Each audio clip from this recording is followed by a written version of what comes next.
You don't mean that. You like Degas. You have to say thank you for the paintings you like. Monet's pretty good.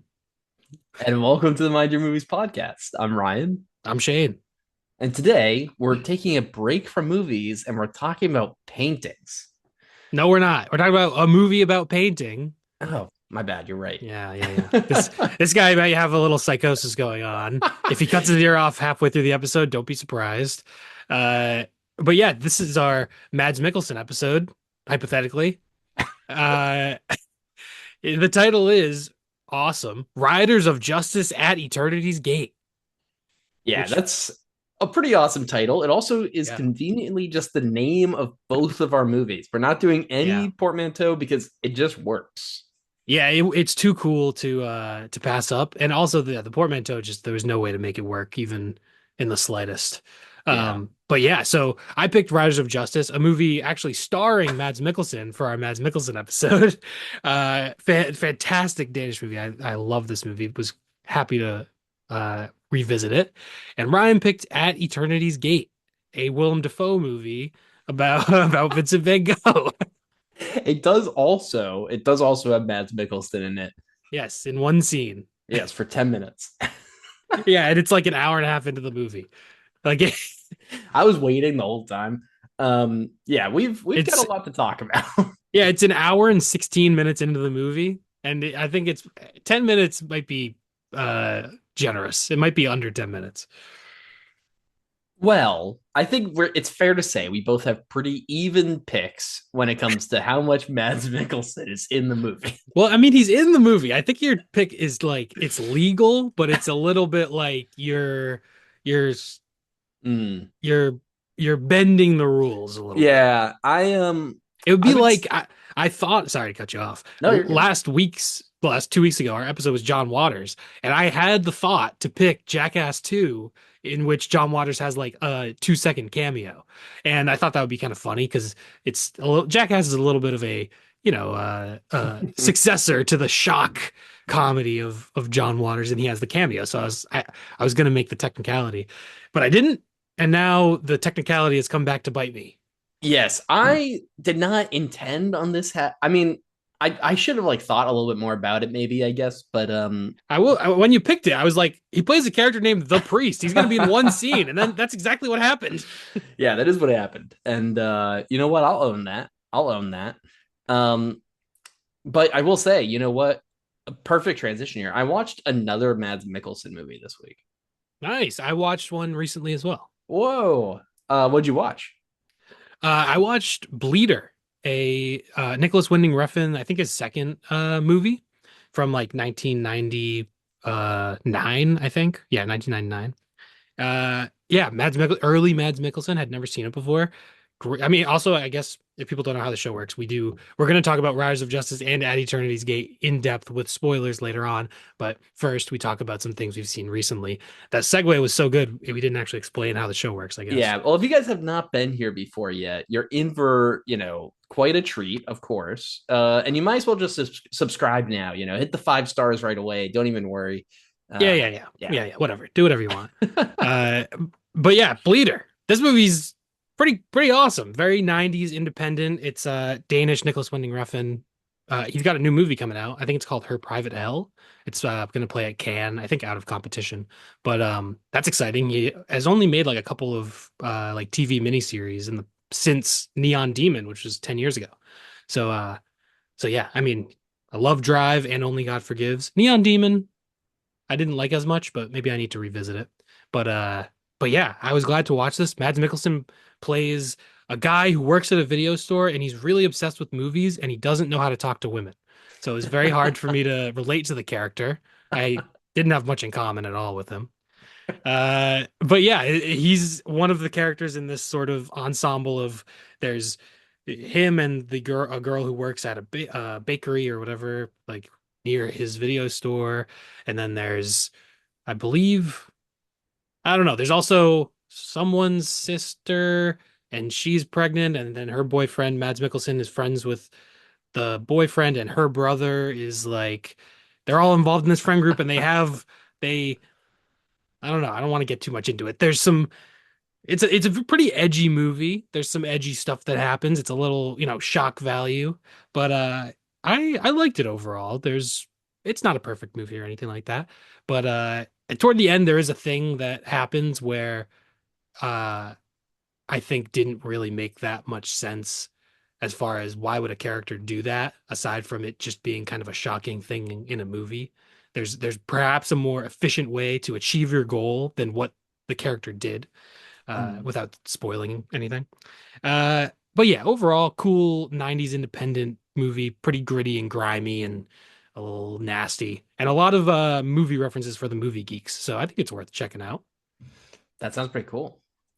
That sounds way better than the Mads Mikkelsen movie I watched. Oh, Um, I wouldn't normally bring this one up. Usually in this section, I just like to talk about mostly just good movies. Sometimes, a newer movie that wasn't so good or something, but usually um, uh, my partner was really excited to show me the Mufasa movie.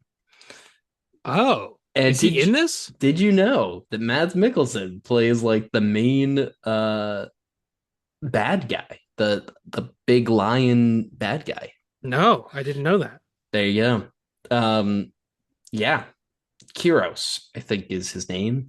And Yeah. yeah, I was pretty shocked. I was not intending on this being a Mads Mikkelsen movie. Oh, that's funny. And I will say it's maybe even more, no, probably not more, but as much of a technicality as at Eternity's Gate, perhaps. But Probably more. I mean, it's just his voice. it's So just it's maybe even more. yeah. Um and yeah, I don't know. I will say the movie probably got a little, maybe a little more hate than it needed to right when it came out, but also like people just don't like these live action things for good reason. So like I get that. But I don't know. There's not really much to say about it, but I figured I'd bring it up because it does oddly have Mads Mikkelsen. It's also like this is one of the weird things about these movies. It's made by Barry Jenkins, right? Like it Yep. it's got people. I don't know.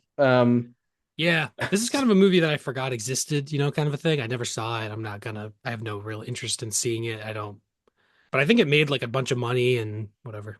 Yeah, of course. I know the first live action in scare quotes, Lion King Scarecrows. remake kind of uh it made a ton of money. So it makes sense that they made this whatever prequel thing. But yeah. Yeah. Yeah, it was fine, but I I certainly I don't think I'd really recommend it to people unless they already want to watch it, in which case you probably already did. So Yeah. All right. Well, there you go. Mads Mikkelsen. Bleeder is probably better than Mufasa movie. yeah. Makes sense. Well, I was my plan was to use Bleeder as a transition into the Mads Mikkelsen section, but that's okay. Oops. I will say the other thing I wanted to mention that I watched, the trailer for the Backrooms movie came out, the feature film about called Backrooms, coming out whatever next month, something like that. Uh, and so I went and I watched the short film, Backrooms, Oh. found Oh, footage. nice. I watched it. It was creepy. It looked like it was actually like very well made. I watched it and I was like, that was pretty creepy, and it looks like it's VHS. It's got the found footage aspect. And yeah, good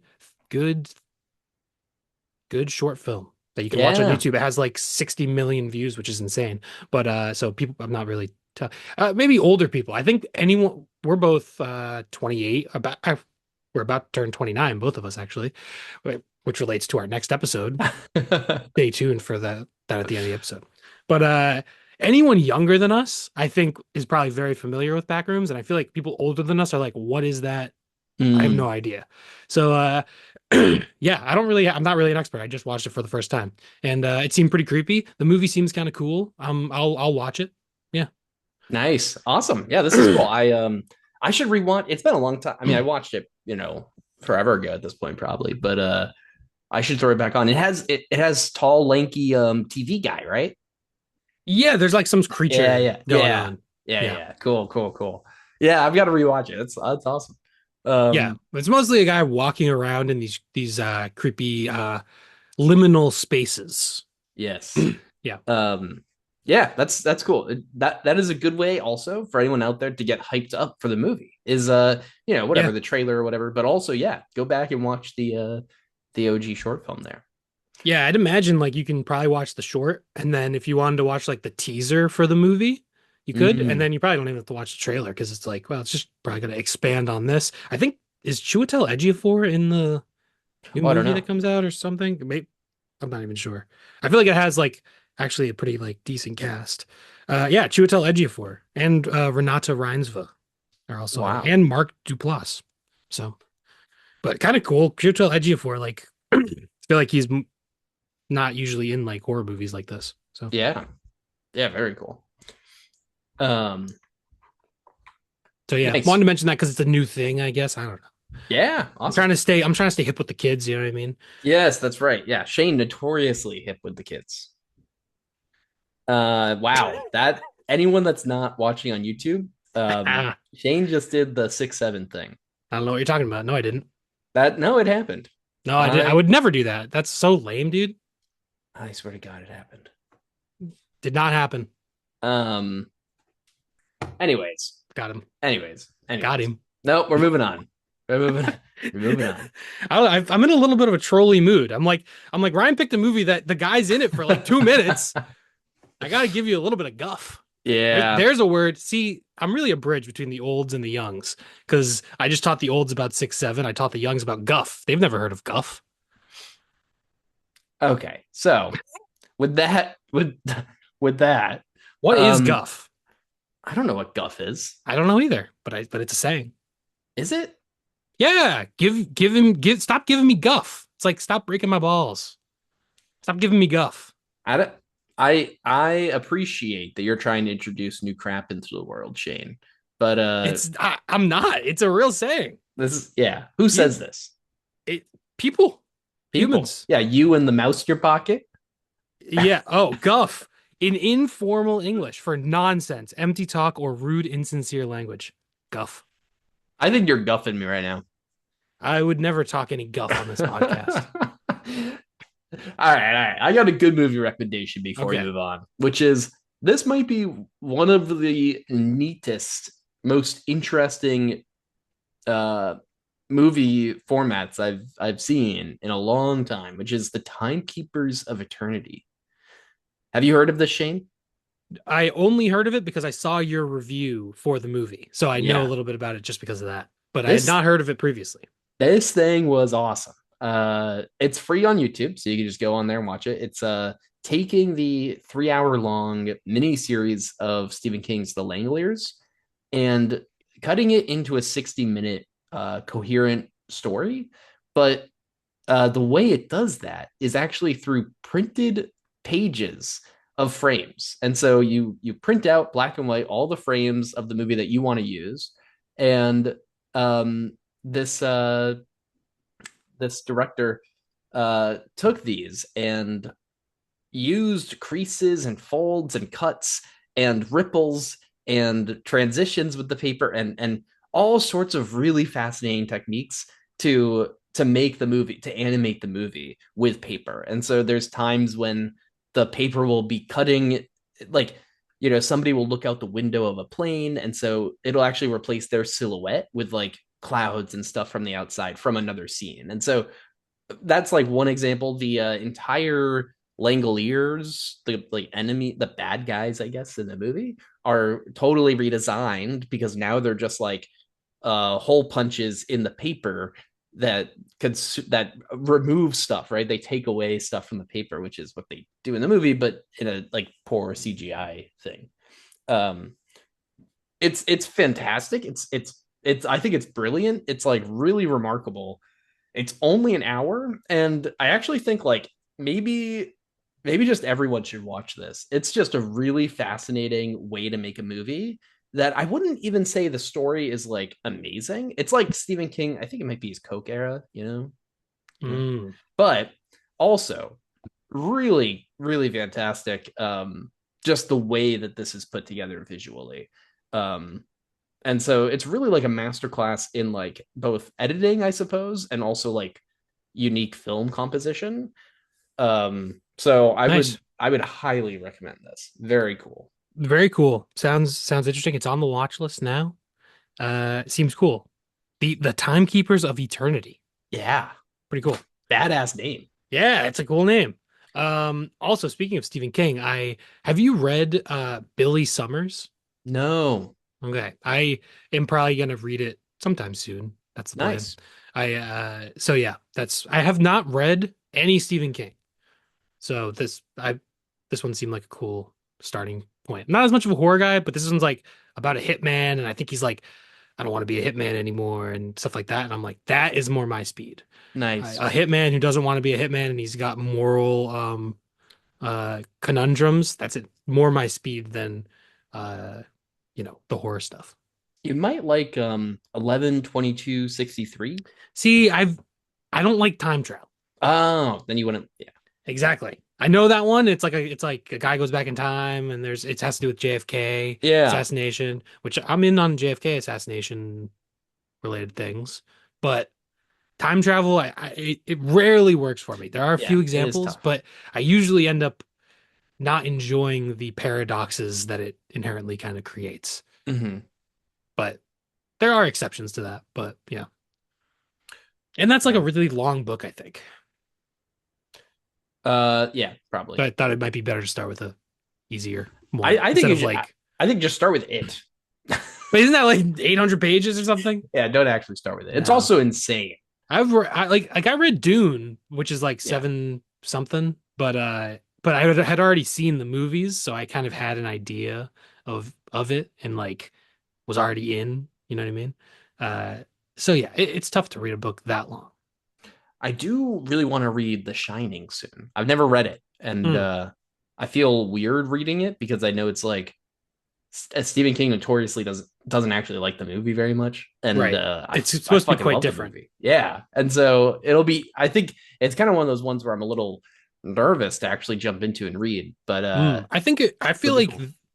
I feel like that'll be more worth watching because it's or more worth reading because it's more different than the movie. So it'll be kind of its own unique experience, and Yeah, it won't just be like, well, I'm just kind of reading the same thing that I've already seen, yeah, which is probably not. I mean, there are a lot of books like that where the adaptations are pretty different. yeah. But yeah, anyway, all right. Should we move on from the Timekeepers of Eternity to? Oh no, Eternity's Gate is going to be second. So Riders of Justice is first. Yeah. Uh, should we just get into it? Yeah. Well, yeah, why don't you want to introduce it a little and Oh, I'd love to what do you introduce yeah. it. This movie is incredible. Spoiler warning for anyone who has not seen Riders of Justice. We're going to get into the whole shebang and we'll get into At Eternity's Gate later. Although At Eternity's Gate is kind of, it's all historical. So there's not much to spoil unless you don't know anything about Vincent Van Gogh. Uh, but yeah, Riders of Justice. This was my pick for Mads Mikkelsen. Uh, Came out in 2020, I think. Yeah, 2020. I actually didn't really look into like the release of the movie very much, even though 2020 is like COVID year, so I don't really know what was up with that. But regardless, directed by Anders Thomas Jensen. It's a Danish movie. Stars Mads Mikkelsen as uh a soldier, uh, a military man, very, very masculine, very much holds in all of his emotions, does not, emotions might as well not exist to this guy. And his wife and his daughter, well, actually, I like how the movie starts because we see this family, this grandfather and granddaughter in Estonia. She wants a bike for her birthday, but she doesn't want a red bike. She wants a blue bike. So the guy selling bikes gets someone to steal a blue bike in Denmark, which it turns out to be Mads Mikkelsen's daughter's bike. And so they have to go drive into the city. They end up on the train. And then Otto, who's played by uh, Nikolai Lee Koss. I don't know if I'm saying his name right, but he plays Otto, and he works in probability and is making these AI models to predict. Basically, his theory is that if you have enough information, you can predict the future if you had all the information. It's just that we never have enough information, so we can never know what's going to happen. But if we theoretically had all the information, we would be able to predict the future. So the company finds that completely useless, and he gets fired. So he's on the train, and he's a nice gentleman. So he gives his seat up to this woman, and she sits down. And then train crashes. Mads Mikkelsen's wife dies in the crash. Otto and the daughter survive the crash. And there's sort of this that's the setup of the movie. And there's the fallout, the emotional fallout. And I guess we can get into that's kind of the basic summary of Yeah. the beginning of the movie. Yeah. And Yeah. the reason that Otto survived, right? Otto, the person that he swapped seats or that he gave his seat to wasn't just any woman, it was Mads Mikkelsen's wife.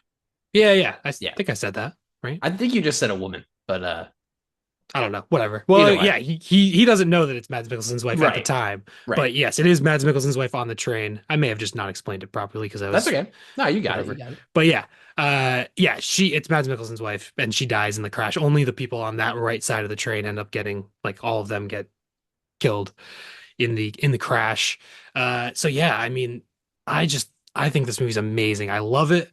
The the drama and the mix of drama and comedy is like so perfectly balanced, I think.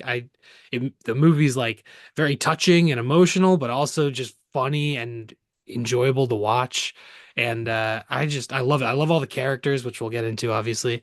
But yeah, I love this movie. The first time I watched it, I really didn't know much about it, and it kind of like knocked my socks off. I was like, "Oh my gosh, that was amazing!" So I was happy to rewatch it and find that it was just as amazing on the second viewing. And yeah, I love this movie. Yeah, this was awesome. This is my first time watching it. Nice. I'm glad you liked So it. very glad for the suggestion from Shane. This rocked. I kind of went in, I would say, with so I'll be honest, the poster does not sell me. Um, Yeah. the poster kind of looks like this is gonna be not maybe like it doesn't it doesn't look like Tubi level, like but the poster does not look like something I wouldn't see on Tubi. No, it looks like a Liam Neeson revenge action movie. It does. And And so I think that may be intentional in that the movie's almost deconstructing a lot of those ideas. totally. And so I will say that I kind of went in thinking like, all right, this will be fine. This will be good. It'll be fun. And at so many steps, I like there's a few steps in this movie that actually like keep bringing it up to me. And so I kind of have this interesting process where, and we'll get to our actual ratings later, but I think my rating system oftentimes I think like I don't know if I usually think like this, but this time I kind of felt like I could actually see the rating getting higher and higher during the movie. And there's like specific moments where I was like, whoa, yeah, that just knocked this, the next thing for me or whatever, right? Like, which was a very fun feeling because I think often at the end of a movie, I'm like, sometimes I'm just like, well, that was awesome. And sometimes I'm like, oh, that was okay. But this was one where I kind of actually felt that progression kind of because of my expectation, which was cool. Yeah. No, that makes sense. And I do kind of notoriously like just sort of a somewhat trashy revenge action movie. I love Taken. I think Yeah. Taken's fantastic. I love The Equalizer. I like the movie Peppermint, which is a notoriously badly rated movie. It's a mom. I think it's Jennifer Garner, and she's like it's basically Taken with her, and I love it. And I'm like, yeah, this rocks. So I Yeah. definitely see why your expectation was there, but this one, yeah, it Yeah. definitely goes like way above and beyond that. Yeah, totally. Because I mean, and one of the things that I have written down towards the end is not about the plot yet here, but just that I think one of the really, really effective things about this movie is, yes, like you said, the mixture of drama and comedy in such a good way, but also the fact that this is not just like a single guy getting revenge, but it's actually he has this whole, crew of people, right? Otto ends up helping him as well as Otto's colleague Leonard Leonard, who ended up leaving the company with him, and and Emmenthaler. Emmenthaler, right, who's like the computer guy, and so they end up with like this kind of crew, and then and it, they all bring something to the table, and they're all so unique, and their characters have the most unique relationships and interactions, and it all feels so just unique enough to be hilarious and also believable. Like Yeah. I actually think that like the character study in this movie is like genius. I think the characters here are just extremely well fleshed out. Yeah, I love it. I think it's amazing. It's the premise is like three autistic nerds meet the coolest, most badass guy you could imagine, like out of a movie. Like Liam Neeson in Taken, he gets sucked out of the movie, and then it's just like the three nerds watching the movie, and they have to figure it out. That's almost what happens in the movie. It feels like, but yeah, you're right. I love, I love the yeah. Every character is very well written, and even the daughter Mhm. Matilde, played by Andrea Hike Godberg. Sorry, Yeah. these are all Danish names, so they're a little bit tough.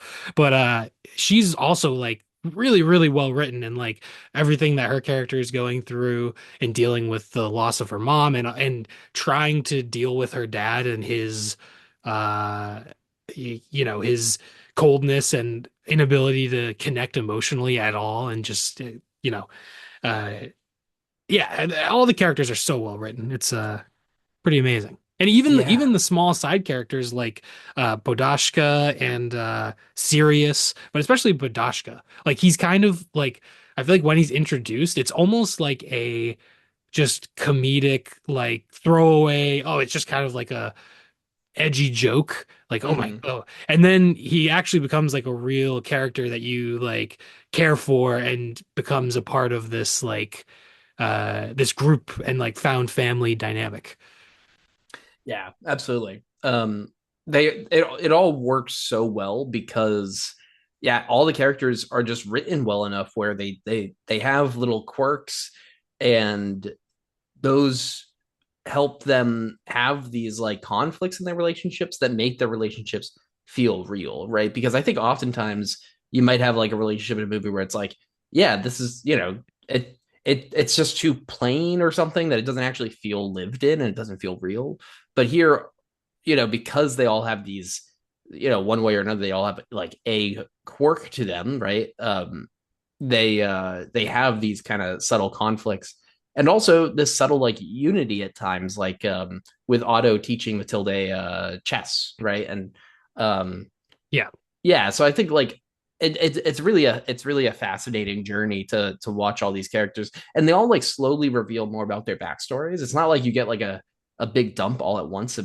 Maybe there's Yeah. like one time where it kind of feels maybe a little more of a dump than others, but like really I think it does a pretty good job at like spreading out the backstory, because you think about this, you've got 5, 6 ish characters that are all getting at least some amount of backstory being told to you, and that sounds like it could be a like here's the setup. You've got 6 characters that all need exposition. It's going to have a lot of comedy, it's going to have a lot of drama, it's going to have a lot of revenge, it's going to have a Action. lot Yeah. of yeah, it's like that sounds like way too much stuff, but it like really does it really well.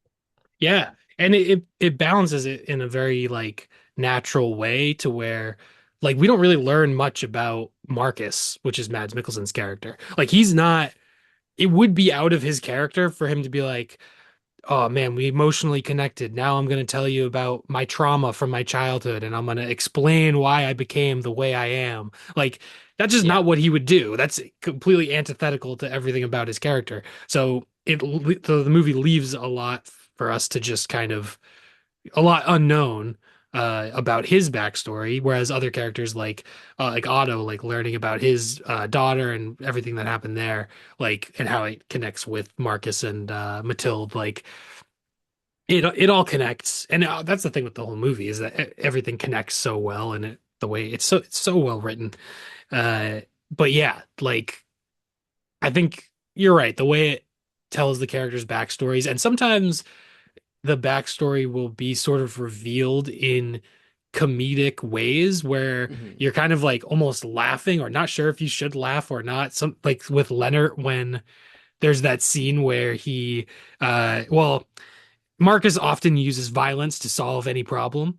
That's kind of a thing with his character, and he will just punch people and whatever, just if they're annoying him. Uh, And the way he like runs away and like pulls down his pants, it's like shocking and like uh you don't know because it's so shocking. You don't know if you're supposed to laugh or whatever, but it's also like uh just like sad in a way, and like you're like, oh man, like this guy's fucked, like that's fucked up. Yeah. Like this guy's been through some real shit. Like, and you can see like, or even Emmenthaler, like the way he reacts to the dead guy, and like clearly this guy's been bullied his whole life and has all these issues. So like it all feels very organic, you know. Yeah, definitely. And well, I guess maybe we run through a little bit more of the plot because I feel like Yeah, I have more that I want to say too, but I feel like I it might connect too much to the plot, and yeah, I don't know. yeah, I yeah. mean, I We guess that we're in spoiler mode, so I guess we don't have to talk too literally about the plot, but it could be good just to set our baseline. But Yeah, I um, mean, so the main thing is that I mean, after the train uh crash, Otto sees Matilda and he like feels some level of maybe not responsibility, but whatever. He feels like he's the one that should have died. Um and he noticed a guy who got off the train and he only took one bite of a sandwich and he threw away the entire sandwich and the juice and he got off right before the crash. And then Otto and Leonard have a lot of hacking, or Leonard particularly has like a ton of hacking ability, and he can hack into a gym and like give himself a membership and stuff like that, and he can just hack into anything and it's very easy for him, which is kind of a funny recurring bit in the movie. But they use that to see that the guy was also at the train. He's like a train engineer or something, and he was at the train tracks the night before. And they go to Emmenthaler. They find using facial recognition technology that he has because he's also sort of a computer tech whiz. And uh, they find this guy who's a 95% match, and Otto's like, yes, that's the guy, and he's the brother of the leader of the Riders of Justice, which is a gang in Denmark, and they were supposed to be on trial, and a person who was going to testify against them was also on the train, and they see through his gym and all this that he has OCD, and he's always needs the same train seat every single day, and he's gotten into fights over it in the past.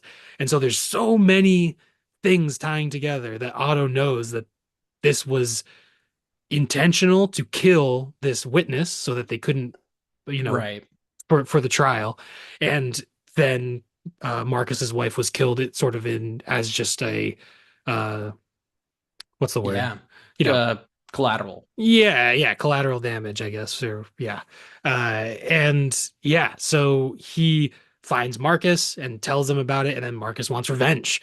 And it sort of just goes from there. And then you know, meanwhile, Marcus is not handling things well, Right. seems completely unable to introspect or connect with his emotions in any way. He drinks a ton, pretty much to just push everything down and ignore it and just hope it'll go away, which is probably how he's handled things his whole life. And yeah, he's sort of a falls into sort of the archetype of like the masculine stereotype of all sort of the I mean, I guess some good things in some ways, but also a lot of negative things about sort of toxic masculinity, you could say. Um, and yeah, so his relationship with Matilda is very strained because she wants him to see a therapist. He doesn't want to see a therapist, and they don't really talk. He doesn't really know how to like connect with anyone on a human level, like including, and he was away at the beginning of the movie.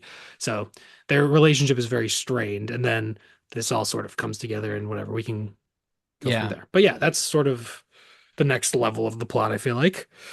Yeah. Yeah. And so I think it's really interesting that like they set up, Marcus's character really early on when, after his wife has died and his daughter says to him like, "Hey, I can't sleep." And he just says something along the lines of like close your eyes and count backwards from 100 or 500 or something, right? Yeah. And it's like totally just very disconnected from the idea of like how to actually emotionally help someone here, right? And like your own Yeah. daughter, right? Um, And it's and sort of another thing of him just being like, well, just ignore it. We won't talk about it. mhm, There's another time where someone says something and he's like, don't we don't have to talk about it. It won't solve anything or something. Like he's basically just running right. from any of these emotions and relying on these very practical ways of trying to handle it. And it's like, well, if you just ignore it and count back from 500, you'll fall asleep, you know? Yeah. Um, and he even goes on like a big spiel there about how like she'll lose more people in her life, right? And like, Yeah. like he even says like unless you die young, you're gonna bury more people in your life than this, right? And like you got to get used to it sometime. And it's like, wow, Yeah, like oh yeah, he's I have it written down here. It's in that conversation. He says no good will come from talking about it. And yeah, he talks about how there is no afterlife, there's no God. He's clearly extremely jaded and uh uh like nihilistic and to the point where this is really I I mean, I think he's come to this nihilistic view probably because of like some traumas in his life and dealing with the harshness of the world. I mean, it could be from being in war and you're going yeah, into war and you're asked to kill people and you have to kill people, you have to deal with death and perhaps that leading him down this like nihilistic path and it leads to this complete like disconnection from humanity and everything. But yeah, you can I do like that we don't get like an explanation of why he has become like this, but it's clear that he's become like so jaded and nihilistic in such a in a way that's kind of sad. And I at least felt a lot of empathy for the character of like him being in such a uh, hopeful, like feeling so hopeless about just life and everything, basically. yeah, definitely empathy for him and for the daughter, right? Like, Well, yeah, definitely. yeah. And it's tough. You can tell that like, the daughter has a lot to cope with here, not just from losing her mom, but like her dad clearly wasn't around very much right before. And like now it's only him. And like that parenthood style is definitely not what she needs. Right. And so that's another thing that like she really has to cope with that you see right off the bat. Right. Um, and Yeah, so, and yeah, he yeah, you definitely feel for these characters. Yeah, and he's been away for so long that he really doesn't know her. Like she's grown up apart from him. It never told like exactly how long, but it's clear that he takes long Yeah. time apart when he's at. It's not said where he is. I don't really know that much about Danish foreign policy, I guess, but he doesn't look like he's in Denmark. He's looks like he's in the Middle East somewhere. So he's clearly away from his family so much that he really doesn't even know anything about his own daughter.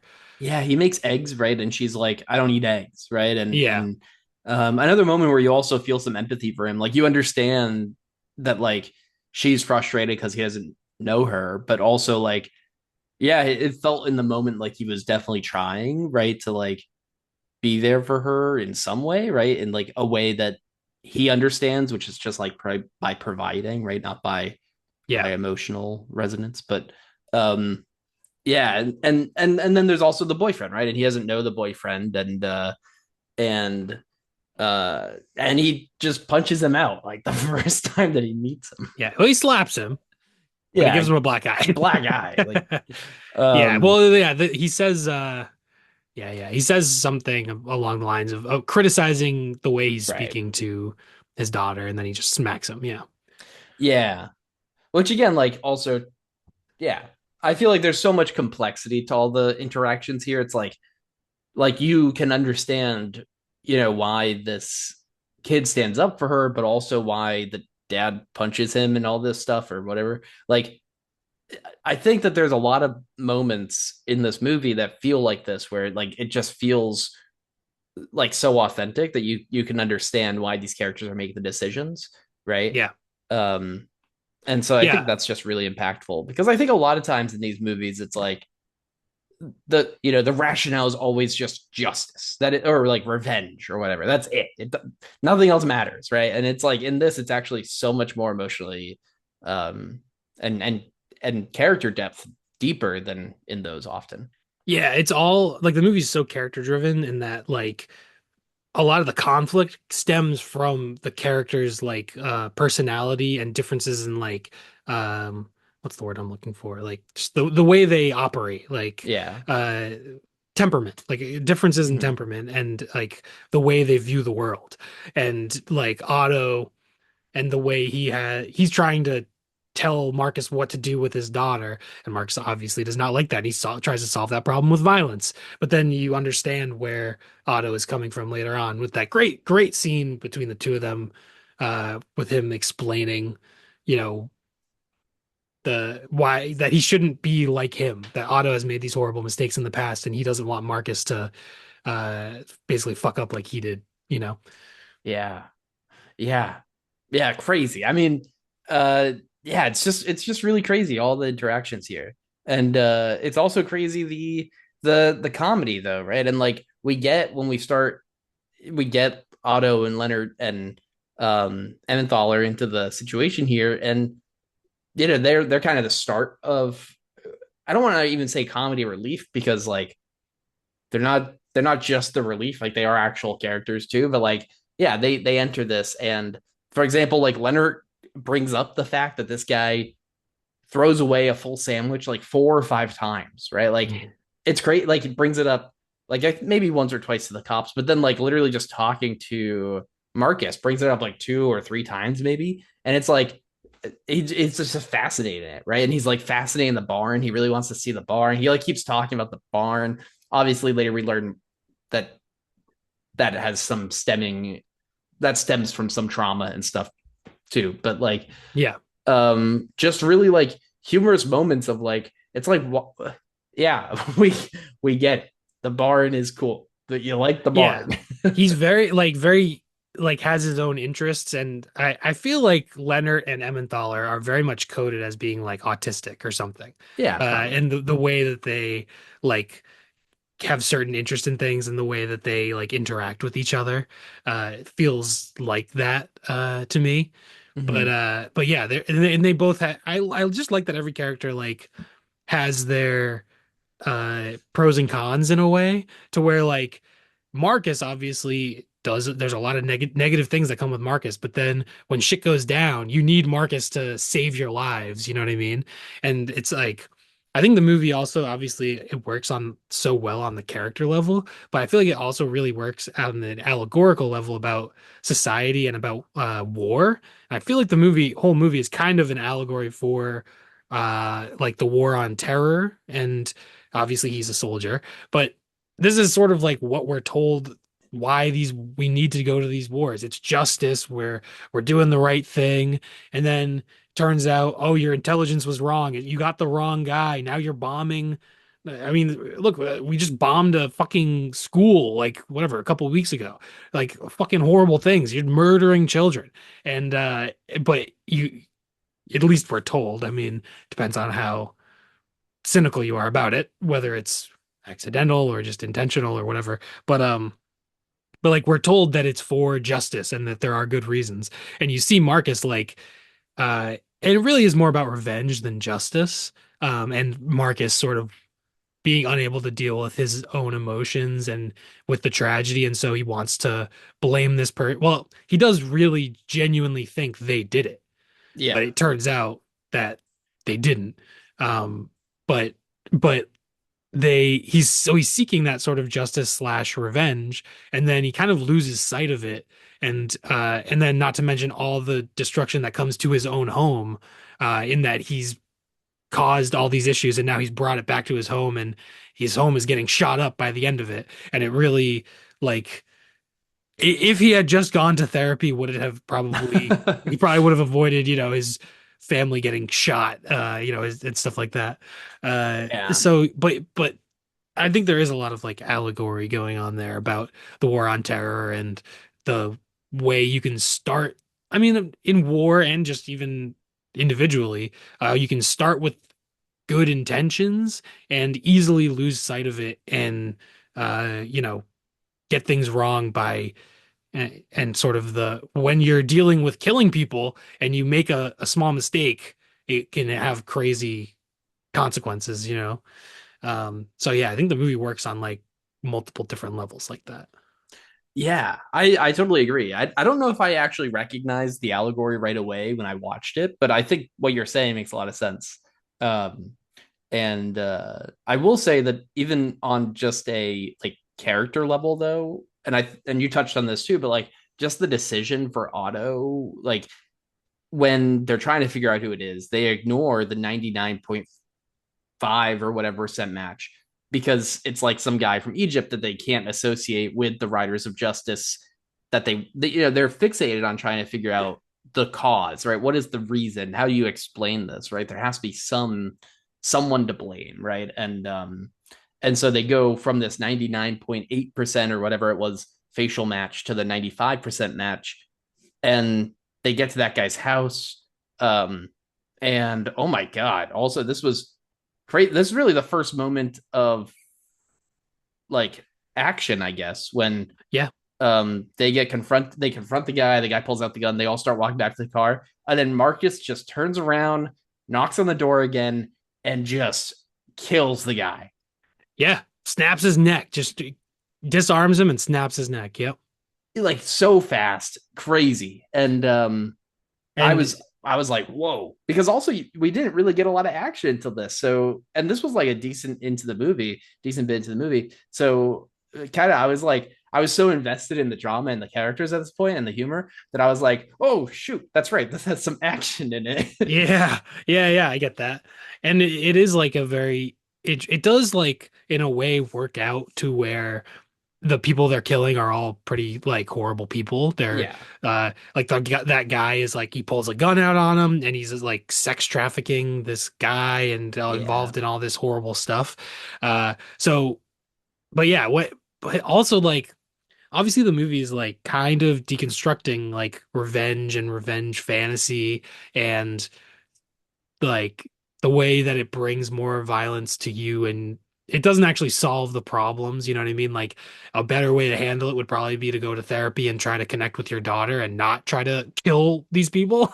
But also it's inherent like what at least to me, when I'm watching this movie and this guy is a pulls out a gun and is being clearly a complete scumbag and then he goes in and he kills him, I'm like, fuck yeah, that was awesome. like yeah, like so there's something it's almost like the I think it's like the Truffaut thing where there's no such thing as an anti-war movie because war is so cinematic that and then obviously there's the Spielberg thing that every war movie is an anti-war movie. So whatever. But like revenge movies, even when like I don't know, there's just something about a person being horrible and then there being justice in the movie that it just is very satisfying. So the movie sort of like has its cake and eats it too, I think. And it works for me. Like, yeah. yeah. I mean, if they're just killing like family people, like they knock on Right. this guy's house and he's like, oh, do you want some cake or something? They go in and then they just kill him right like in front of his kids or something. That's a different movie. That would be a much, yeah, that'd be, by the end of the movie, when you realize they're killing the wrong people, you'd be like, well, fuck. Like, you'd probably be feeling that already, right? Like, if, Oh depending yeah. on how good they made these people. But, yeah, at the end, when it's like, yeah, these guys were like people of this terrible gang that somehow got let out or got let off of this court case by coincidence. And so, in a way, they're kind of you could argue that they actually are still bringing justice because these people got off of justice from a coincidence of the person that was going to testify dying, right? Like whatever. um but yeah, I mean, they're taking it into And the their own thing hands, is, right? Like, I do feel like is there a chance that they did do it and it just that the guy wasn't the guy and that they actually did like there is a chance that they there's a actually chance, did. but like, how do you know, right? Like, that's, There's I just mean, a lot of coincidence. but that's the whole point, right? Is that Yeah. there's so much and really the whole point, right, is that it tries to deconstruct the idea of like, needing to find someone or something to blame, right? Like, um that doesn't work out, right? I mean, and really it's by and like, I think it's really Otto that like really needs someone to blame for this, right? Because he feels so guilty and he feels so also let down from his Hmm. work and like thinks that everything is so connected, and that you really, he has a core belief that you really can pinpoint everything if you have enough data, right? And so um he doesn't even they don't even tell Marcus about the 99% match. They just tell him that it's this guy, right? Right. and he's in, right? And like, yeah, if he knew, I don't know, like maybe he would have felt different if he knew that there was another match that was, higher percent, or I don't know, whatever. But Hmm. I don't know. So and then it's Yeah. like, Otto seems like such a,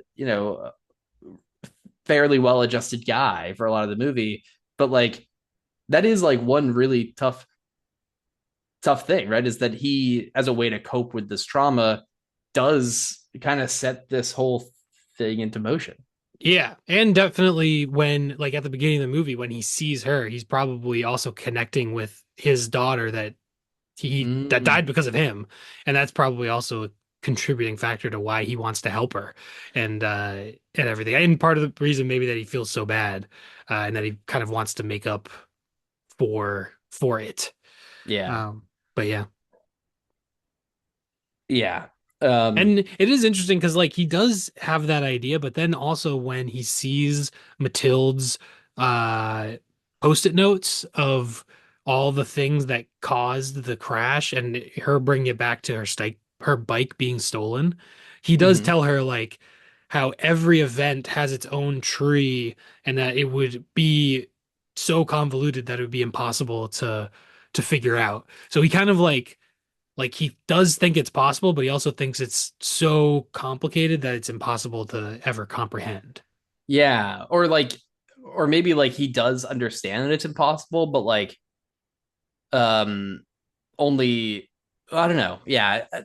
There's definitely some complicated feelings he has there of like understanding that it's, this impossibly complex system, but also thinking that you can try to approximate it, and or that, you know when faced with some trauma, like you have to, or you can, or whatever. I don't know. um Yeah. yeah, it's just interesting the way that all these characters respond to their different traumas, right?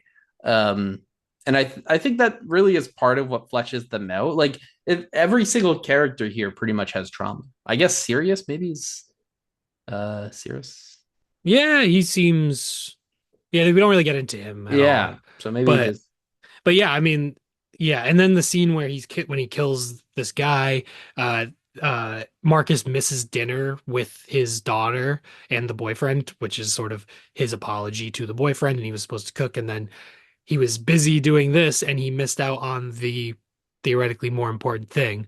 Um, and I do think Mm. there is an interesting thing with the boyfriend with Sirius where he is this like opposite of Marcus, where he's this very sort of Gen Z, almost anti-masculine, like he has the blue hair and when they're cooking he's wearing the apron, which is obviously like a more female feminine coded, thing. And he's very, yeah, he's sort of just maybe a contrast generationally of ideas of masculinity and like society and how things have changed. And just that contrast is kind of interesting. And then later on, uh, uh, the daughter of one of the Riders of Justice calls him gay. There is also a lot of gay and mental what's the word? Mentally challenged slurs in the movie, often from characters from the bad characters saying these actually pretty much exclusively. I think only, There's yeah. yeah, none of the main characters really do any of that. It's just the bad guys using slurs, which is another way to say, hey, these guys not good guys, Right. you know. So then when they all are murked at the end, you can still kind of enjoy it. Um, but but she does call him gay basically, and so perhaps there's I don't speak Danish, so I don't know if I'm uh like he didn't seem like he just seemed like he had blue hair, but maybe he seems more flamboyant and sort of acting gay. I'm using the quotes of like stereotypically, you know what I mean? Uh, so yeah, he's kind of just a contrast, and I feel like that's also Matilde. Like she's like, I don't want a guy that's like my dad. I want the opposite of that, and I want this guy who's like very aware of therapeutic language and stuff like that, and not this stereotype of this sort of outdated unemotional masculinity that clearly does not work in a family setting very well. Yeah. So yeah, just but we don't really get that much of Sirius. He's kind of just a side character. He doesn't have as much real depth as any of the other characters, I feel like. Yeah, that is Kind a of a really interesting point though, of him being kind of like the foil to the father. Yeah. I mean, I feel like that would be a common thing of Yeah. kids sort of if they have a tough relationship with their parents and they rebel in one way or the other. And it's kind of funny that like maybe in like the 50s it would be like my parents are all button up and they're like the stereotypical American family. So I'm gonna be rebellious and I'm gonna hang out with the guy with the leather jacket and the motorcycle and the cool guy. But then it's almost like as time has gone on, Marcus was probably had a motorcycle and was the cool guy and all this, and then now his daughter is like, well, I don't want that. And now she goes to this new thing that is sort of rebellious or just countercultural in its own way or whatever, counter to what her parents are. Yeah. Yeah, that's interesting. Um that is a cool catch on. I again I actually didn't notice there's so much going on in this movie that I feel like Yeah. um there's so much to notice and so much more like on your second viewing, I'm sure some of this stuff came more. So Yeah, definitely. I could imagine like on the first view, you're kind of trying to keep. There's a lot going on, and then everything with the Riders of Justice and all the webs and the strings that they're connecting, like yeah. trying to keep track of all that, plus all the characters, and like it is a lot on the first viewing. Um, Yeah. Again, though, it never really feels like overly cramped. Like it does, like I was saying, like it feels like it might because you have like all these characters, you have all this stuff, blah blah. But it really does just feel like so well balanced that it never comes off too harsh there.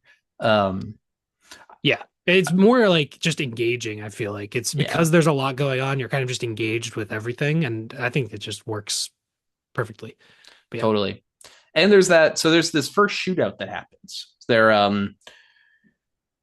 I don't remember where they're actually at. They're at someone's house or they apartment are or so something. Emmenthaler is really pissed about Leonard's screens because they have poor resolution and he can't work on these poor resolution. So Emmenthaler stays to still get the his lab set up in the barn, and then Marcus, Otto, and Leonard go back to Emmenthaler's place to get his computer equipment because it's superior to Leonard's.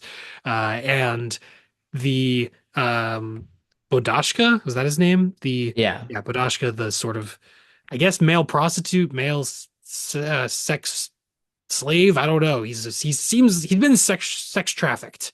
yeah, I don't know. Whatever.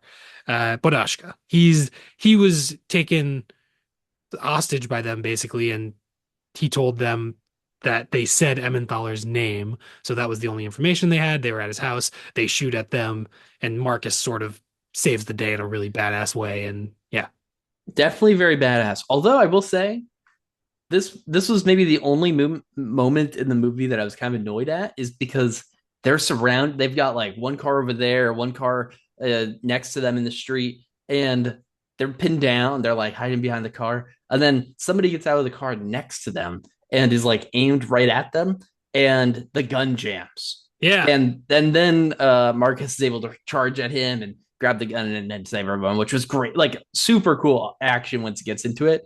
But the fact, I mean, I guess that's part of the movie. Like the whole point of the movie is the coincidence. Oh shit! Wait. exactly. The coincidences, like, oh, if the gun doesn't jam, maybe they're all dead. Mm, But then the gun jams, and then it goes. They get into it later with them putting together the guns, and they're like, "When would I ever even need to know this?" But Marcus knows that, so he gets the jammed gun, and he's able to quickly fix it, and then use that gun to kill everyone else. yeah. Wow. I do I see was what you mean. complaining about it, and then I kind of realized that maybe that was the whole point. Is maybe that makes it so that some people will be a little annoyed at it. And I think I was annoyed in the moment, but not that much. And it's still like it follows up that annoyance with such a badass scene that you're kind of like, cool, that was awesome. Yeah, yeah, I get that. But it is sort of a trope of the bad guy getting the gun jammed and then the day is saved. It's like same with like the bad guy's about to shoot and then someone else shoots or tackles the bad guy at the last second. Yeah, Or the stormtrooper trope of them just shooting a million bullets and never hitting anything. yeah, yeah. Yeah. Um, So I get why you see that and you're like, oh, I've seen that a million times. That's kind of stupid, you know? yeah. And I think at least the that action scene does really work after it. And also the it's pretty brutal. Like, at first you see the dad, obviously Marcus kills the guy, breaks his neck and whatever. But then here he gets the gun and he executes every single one of these people. Yeah. It's crazy. It is badass. Yeah. I think also this movie, like, I feel like it's common in action movies that I am annoyed that characters are not finishing off the bad guys. They're Hmm. constantly like, "Oh, I shot him in the leg. Let's just move on." I'm like, just shoot him again. Like, and I feel like movies rarely ever do that. Maybe like John Wick movies do that, where there's a lot of, but it's sort of more so choreographed and, uh, dance Yeah. like and balletic and stuff like that. This one's a lot more practical, and he's like very much just like, oh yeah, my goal is to just kill everyone that is trying to kill me, and that's what I'm gonna do. And it's very, like his character. It's very practical and just that's what I got to do. So I feel like I like that he just, I mean, it makes sense that he's just kills these people like this. Like, I mean, he's probably killed a lot of people in the past, right? They do start to bring that up, and then they're kind of, Yeah. I think Leonard tries to bring it up, and I was like, dude, shut the fuck up. Yeah. Yeah, the action scenes are pretty infrequent though. Even though, Yeah. we know that he's killed a lot of people and he executes these people and stuff, but we get this and then we get I guess the scene when they're gonna take down the whole club and then they only end up killing the one car of people. Yep. And And then Emmenthaler can't shoot him. yeah. And also coincidence that they happen to bring the girls there or something and the bad guys have the girls so they don't want to do the attack. So coincidence there too, right? That Yeah. Yeah. doesn't Yeah. work That out. their intelligence is that they're all going to meet up and just going to be them. And then it turns out one of them must have brought girls or what prostitutes or whatever. Yeah, yeah. And then I guess it's really just the final fight, right? Like there's not actually that much action when you Yeah. consider everything, which is interesting. Yeah. Yeah. Basically those four scenes, because there's those three scenes and then the one big one at the end. But yeah, it's more of like a dark comedy and drama than an action. I feel like it balances everything very well though. Yeah, I agree. But it's interesting just because in a lot of these types of movies, again, kind of what I was expecting going in, right, is like, you know, uh big sad drama scene at the beginning where it's like, oh, now I need revenge, whatever that is, right? And then it's like, okay, and then it's like maybe you have like a setup scene, and then you have like action revenge, action, Yeah. maybe another setup Like, scene, action revenge, action, like yeah, a lot, almost a wall-to-wall action. Yeah. yeah. And like yeah, right. And that can be cool, but like John Wick, for example, right? Like, dude, kill those guys, like yeah. But but sometimes it feels a little worn or like not maybe earned enough. Um and I think here mixing in the scenes when everyone's learning stuff, right, and all that stuff with the drama and the comedy and everything really it just makes this a more fleshed out movie for sure. Yeah, definitely.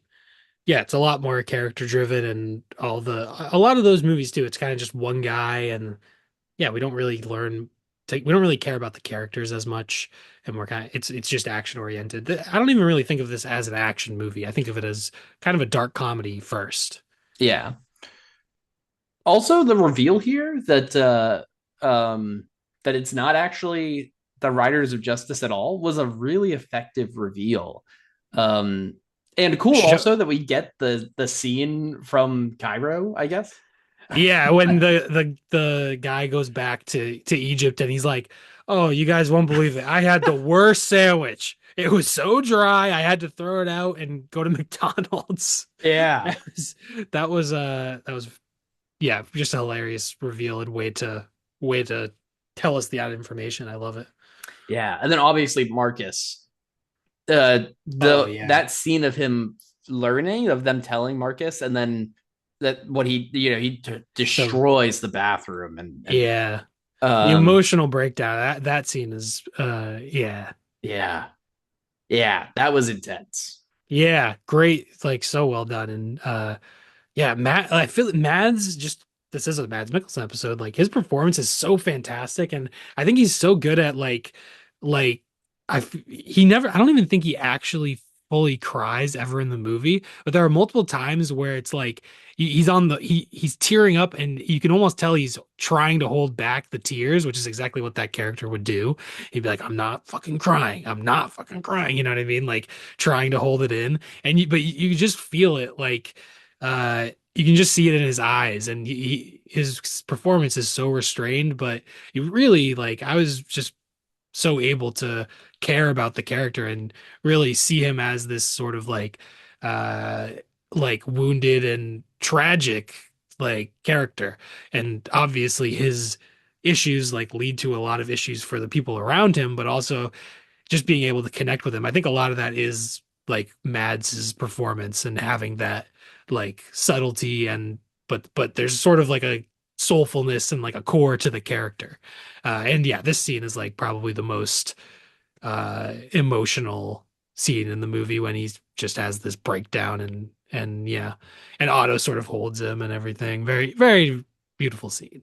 And also I also this is like after sort of they're building this almost like found family, like they're playing chess, there's like maybe cooking and stuff.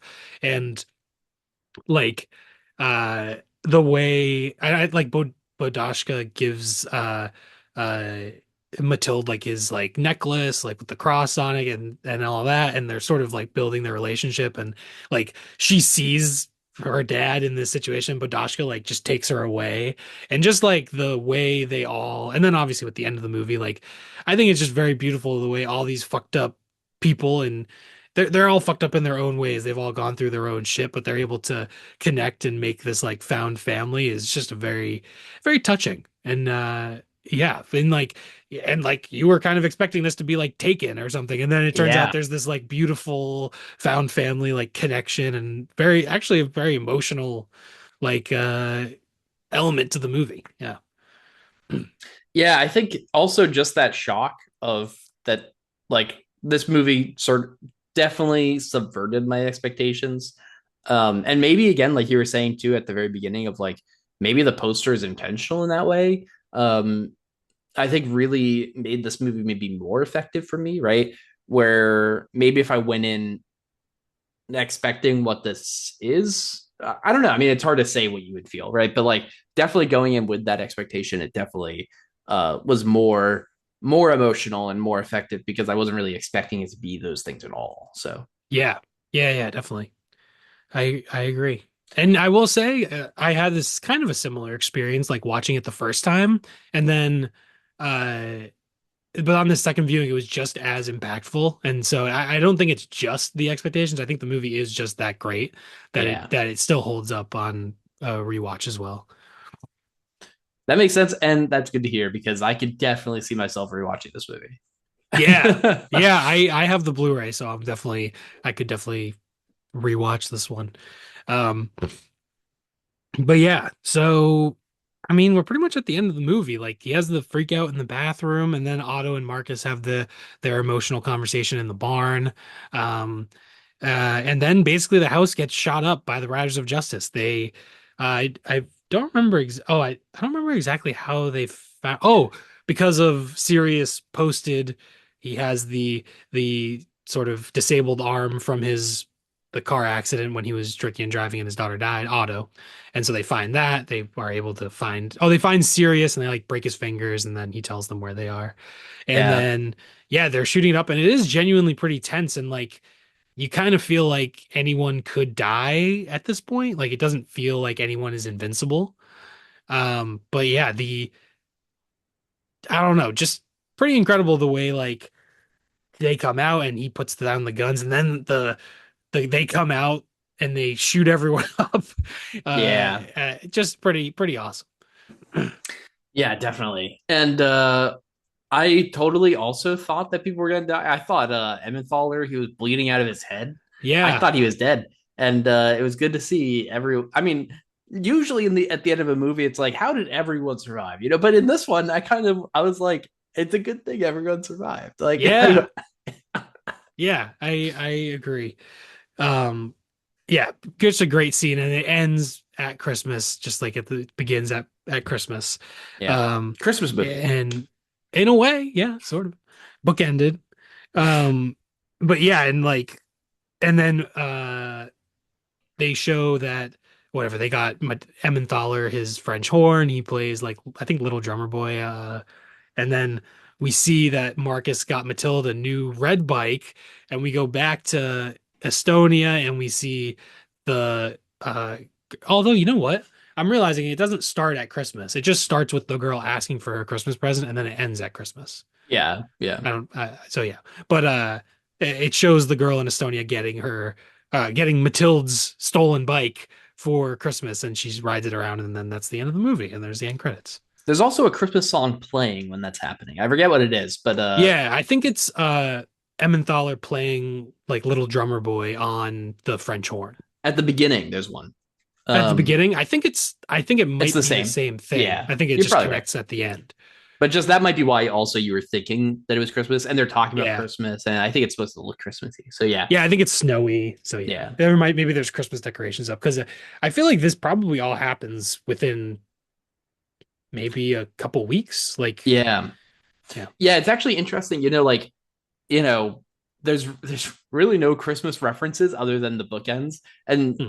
it'd be interesting if like the guy's house, the guy that they kill at the first time, he has like a wreath on the house, or he has a Christmas tree inside, or something. Like there's Christmas lights in places, and maybe it does like the eyes wide shut thing of like having the kind of neon light as like kind of a vibe in it, but it really doesn't do that, and it doesn't really feel very Christmassy, I would say, but it is. I mean, it's not trying to be a Christmas movie, I guess. It just has Christmas in it.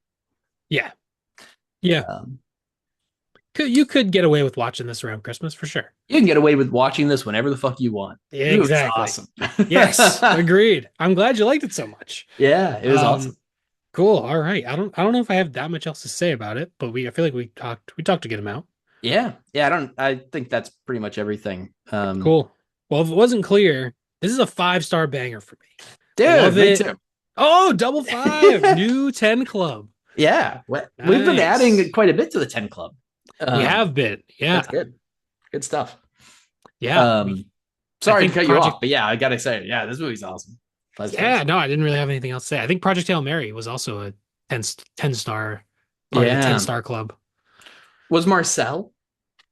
I think so. I think so. Yeah. I think so too. We had some recent Yeah. ones. We've had I some feel like recent I've been a ones. little more like I'll just give a movie 5 stars. Yeah. What am I going to be stingy about it for? You know? Yeah, why the fuck not? Yeah, well, and I've got the rating recap here. So the movie's got a 7.5 out of 10 on IMDb, a 96% critic score on Rotten Tomatoes, an 89% audience score, and a 3.8 out of 5 on Letterboxd, which is an 8.4 out of 10 average by our metrics. So not the highest of our averages, of course, but it's pretty high up there. So that's great. Nice. Anything in that that mid 8 range, which is this is smack in the middle of that, is a pretty universally solid movie. So Yeah, I feel like the movie, I don't know. I mean, it came out in 2020. I feel like it's a little bit underrated and like not super, well, not necessarily underrated, but just underseen. yeah, Like, I don't know. I mean, on Letterboxd it has like 100,000 people have logged it. So it's a decent amount, but I feel like this, I don't know, could definitely be like a cult classic type of a movie. Almost, it kind of reminded me of In Bruges a lot. I feel like In Bruges is a similar like dark comedy, sort of like a poignant and profound dark comedy with a crime action element to it. So yeah, and I feel like In Bruges is kind of a cult classic in that way. So maybe Riders of Justice will gain in popularity and become a cult classic over the years. Hopefully, that'd be nice. yeah. I think it deserves it. It's pretty awesome. Yeah. So, well, I guess we can jump into the movie that has just as much Willem Dafoe as this movie had Mads Mikkelsen. Yeah. So this was my pick. I was aware that this was a riskier pick because we already talked about how Mads is billed in this one, so I knew maybe it was a little risky, but I was like, fuck it, whatever. And this is the Willem Dafoe movie for sure. This is not a Mads Mikkelsen movie. I think in hindsight, if I had seen this before and I knew that there was that little Mads, I probably would not have picked it for this episode. But you know what? We live, we learn.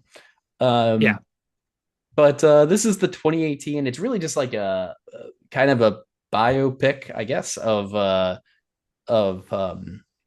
Vincent Van Gogh and directed by Julian Schnabel, which who is a painter, which is important context for the movie. Yeah. Um, Like a lot of it. He also did the Basquiat movie. So he yeah, has a lot of art related movies. yeah. And it's got Willem Dafoe as Vincent Van Gogh. Rupert Fried is his friend, is his brother, Tio, and Oscar Isaac plays another painter, Paul who's Gauguin. yeah, who's like kind of influential to Vincent Van Gogh, and Mads plays the priest for one scene. Yes, exactly. For one scene, the priest at the mental asylum. Yes, who gets him Yep. released. And so you literally only see him when he's getting released. Um, but you know what? Yeah, it doesn't have a lot of Mads, but it was a pretty interesting movie. Yeah. Um, and so it kind of just walks us through, you know, some of what's going on in Vincent Van Gogh's life. This is certainly like towards the later part of his life, pretty much after he's like made his artist community or tried to make some sort of an artist community. And Yeah. It yeah, seems like he lives in Paris and him and Gauguin live in Paris, both live in Paris, and there's sort of like an artist guild or something that they're trying to form.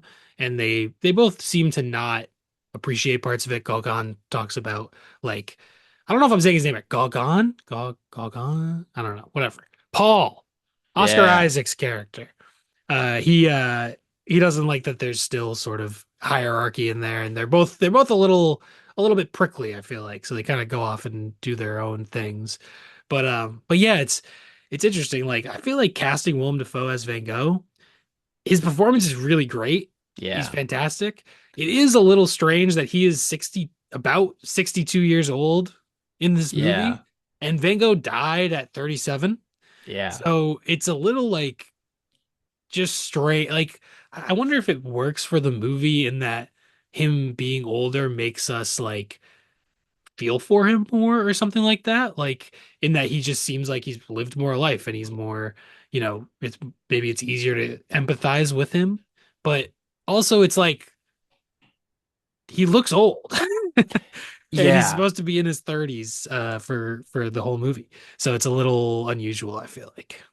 Yeah, it's a good thing that Willem Dafoe does really good at this role because yeah, that is weird. And it makes him feel in a way more sympathetic, like you were saying, but it also makes him feel like um kind of just like the crazy old man as opposed to like actually struggling. And not that like people when they get older aren't like more legitimately struggling. Of course they are, but like that he's struggling in this like period of his life, right? Like it kind of just seems like, yeah, you know, he's going like he's going maybe he's getting less mentally well because of age or something, but it's really Hmm. just, you know, it's just happening to him, which sucks. Right. Yeah, yeah. It's kind of like it just makes you think of like it just makes it seem like he has had a lot more life lived before the movie starts. Yeah. Like it almost feels like he's probably a pretty well-known and established painter, whereas in reality, like he was not known at all.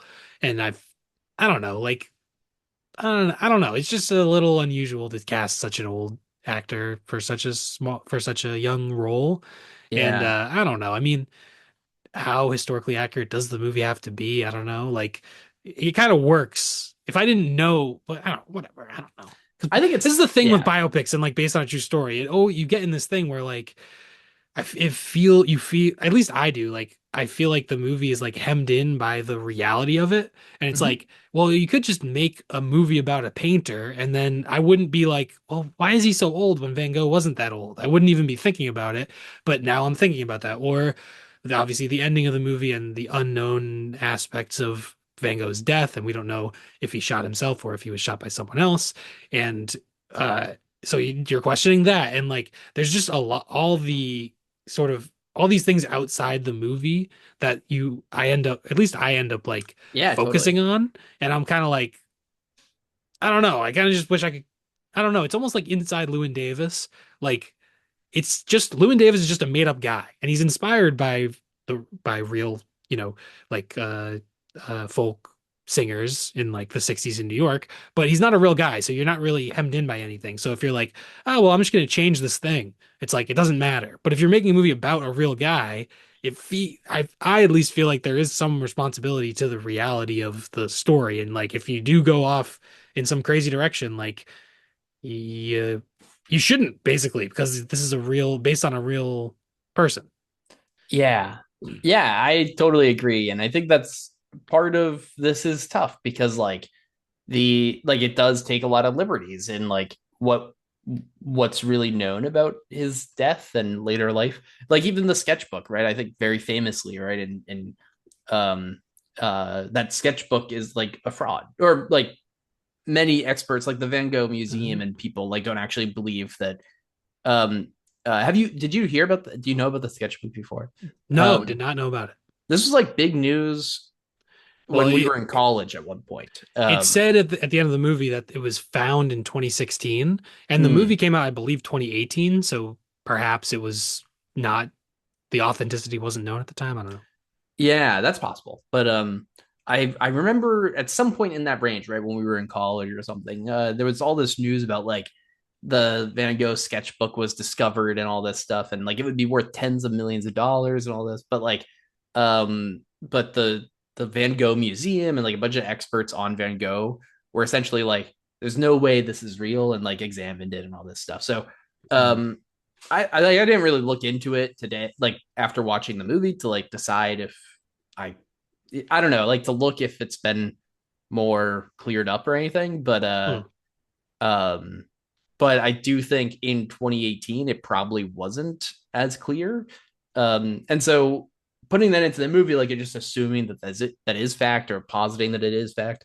I mean, again, just like with the suicide slash manslaughter thing at the end, it's like, yeah, you are putting in a bunch of stuff that like people will inherently not agree with you on. Like that's just the fact of making a movie about history is like people won't agree with these things and will therefore like your movie less, whether that's just or not, right? Like, I don't particularly care about like the sketchbook or like the end or whatever. Like, I think tell the story that you think and that you want to tell, but you are definitely putting a lot of people off. Yeah, yeah. I just, yeah. I guess if I feel like there's some thing that where you need to be kind of accurate for it. Yeah. And I feel like it doesn't take that many crazy liberties, but it's just the casting of such an old character, of an old actor to play this younger character, almost like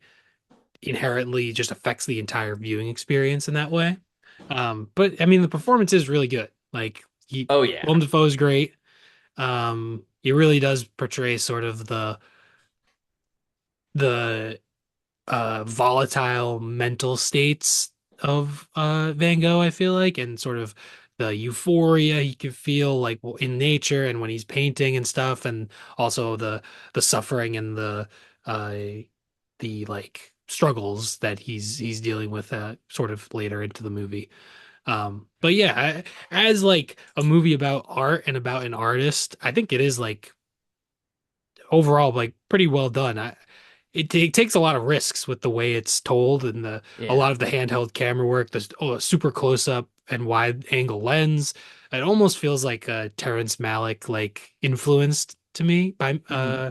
so yeah, it's definitely taking a lot of risks. And obviously it does the thing with people thinking that he may have had like like his eyesight was uh there was things wrong with his eyesight, like it was tinted yellow or stuff like that. And also this sort of out of focus bottom part of the frame in some shots and Yeah. the yellow tint on some shots. So it's very much trying to get you like using a lot of cinematic techniques to try to get you in the, and also a lot of POV shots, and Yeah. there'll be conversations, and characters will be speaking directly to the camera. So there's a lot of cinematic storytelling techniques to uh, make us feel like we're in the mind of Vincent van Gogh, which overall I thought was pretty cool. Yeah. And I think the movie is, with those effects, very bold and very in many ways very beautiful, right? Like I think there's a lot of moments where you just have like the vast scene of nature where Van Gogh is just painting something. You're like, yeah, this is pretty cool, you know? And like you just get to see all, and you, at one point there's even a montage where he's like painting one thing and then it's like to another thing, and then he pulls his pen, he's painting another thing, and like, or it might have been sketches at the time, I don't really remember, but either way, it's just amazing to see, and they're actually on location at these places that he lived and all this stuff. So um, really interesting to see all of that, uh, all of that, and I think it just looks really nice and comes off really well. I will say, like you mentioned, like you know, you probably have some, or you said that this movie probably didn't take too many liberties. I don't really know a whole lot about Van Gogh's life. And I will say, I doubt I know much more now than I did before. I kind of feel like I'm leaving this assuming that it's just a beautiful representation of an artist, right? Like I think because there's like I know enough that like the the I think the theory of like it being manslaughter or homicide or whatever at the end is pretty fringe. The sketchbook I know is like I said back in when it was like announced, I think it was pretty fringe and people didn't really believe in it. Also like Willem Dafoe's like much older and all this. Though it feels like I'm like that's already 3 points against you. I don't really know enough to be like to know a lot about what you got right. So I'm kind of like I don't know. Like I don't know that much about Van Gogh either. I'm not yeah. like I don't know that much about his life story. I imagine like him and Gauguin did live together and paint, Yeah. or maybe not. They didn't live together, but whatever. They lived in the same town and painted together and were colleagues like that. And he did go to like Madagascar and Japan, I think, and did do all that.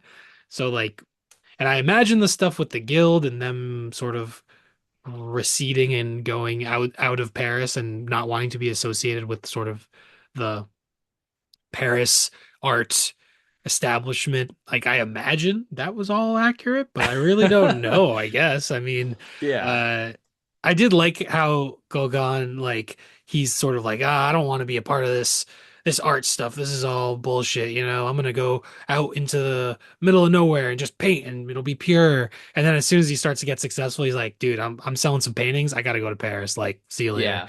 And he kind of just leaves immediately, like that kind of I don't know. I just thought that was I like that they didn't present him as like I don't know. Yeah, I don't know. It was kind of just felt like a very human thing of Yeah. someone kind of being like, "Yeah, I'm a real artist." And then as soon as they start making money, they're like, "All right, I'm gonna go join the club that because I was just mad at him, you know." Yeah. And then now I'm gonna join the club. I think they do a similar, like making Van Gogh's mental health struggles feel very real in a way where like Hmm. it's not like over dramatized, right? Like when you like it does a lot of cool cinema sorry. It does a lot of cool like techniques to make us see in like his eyes, but it never like shows us him like talking to and whatever, like having a delusion. It doesn't like show that happening. Yeah. And I think It, that was a really good choice because I think it makes it feel more believable.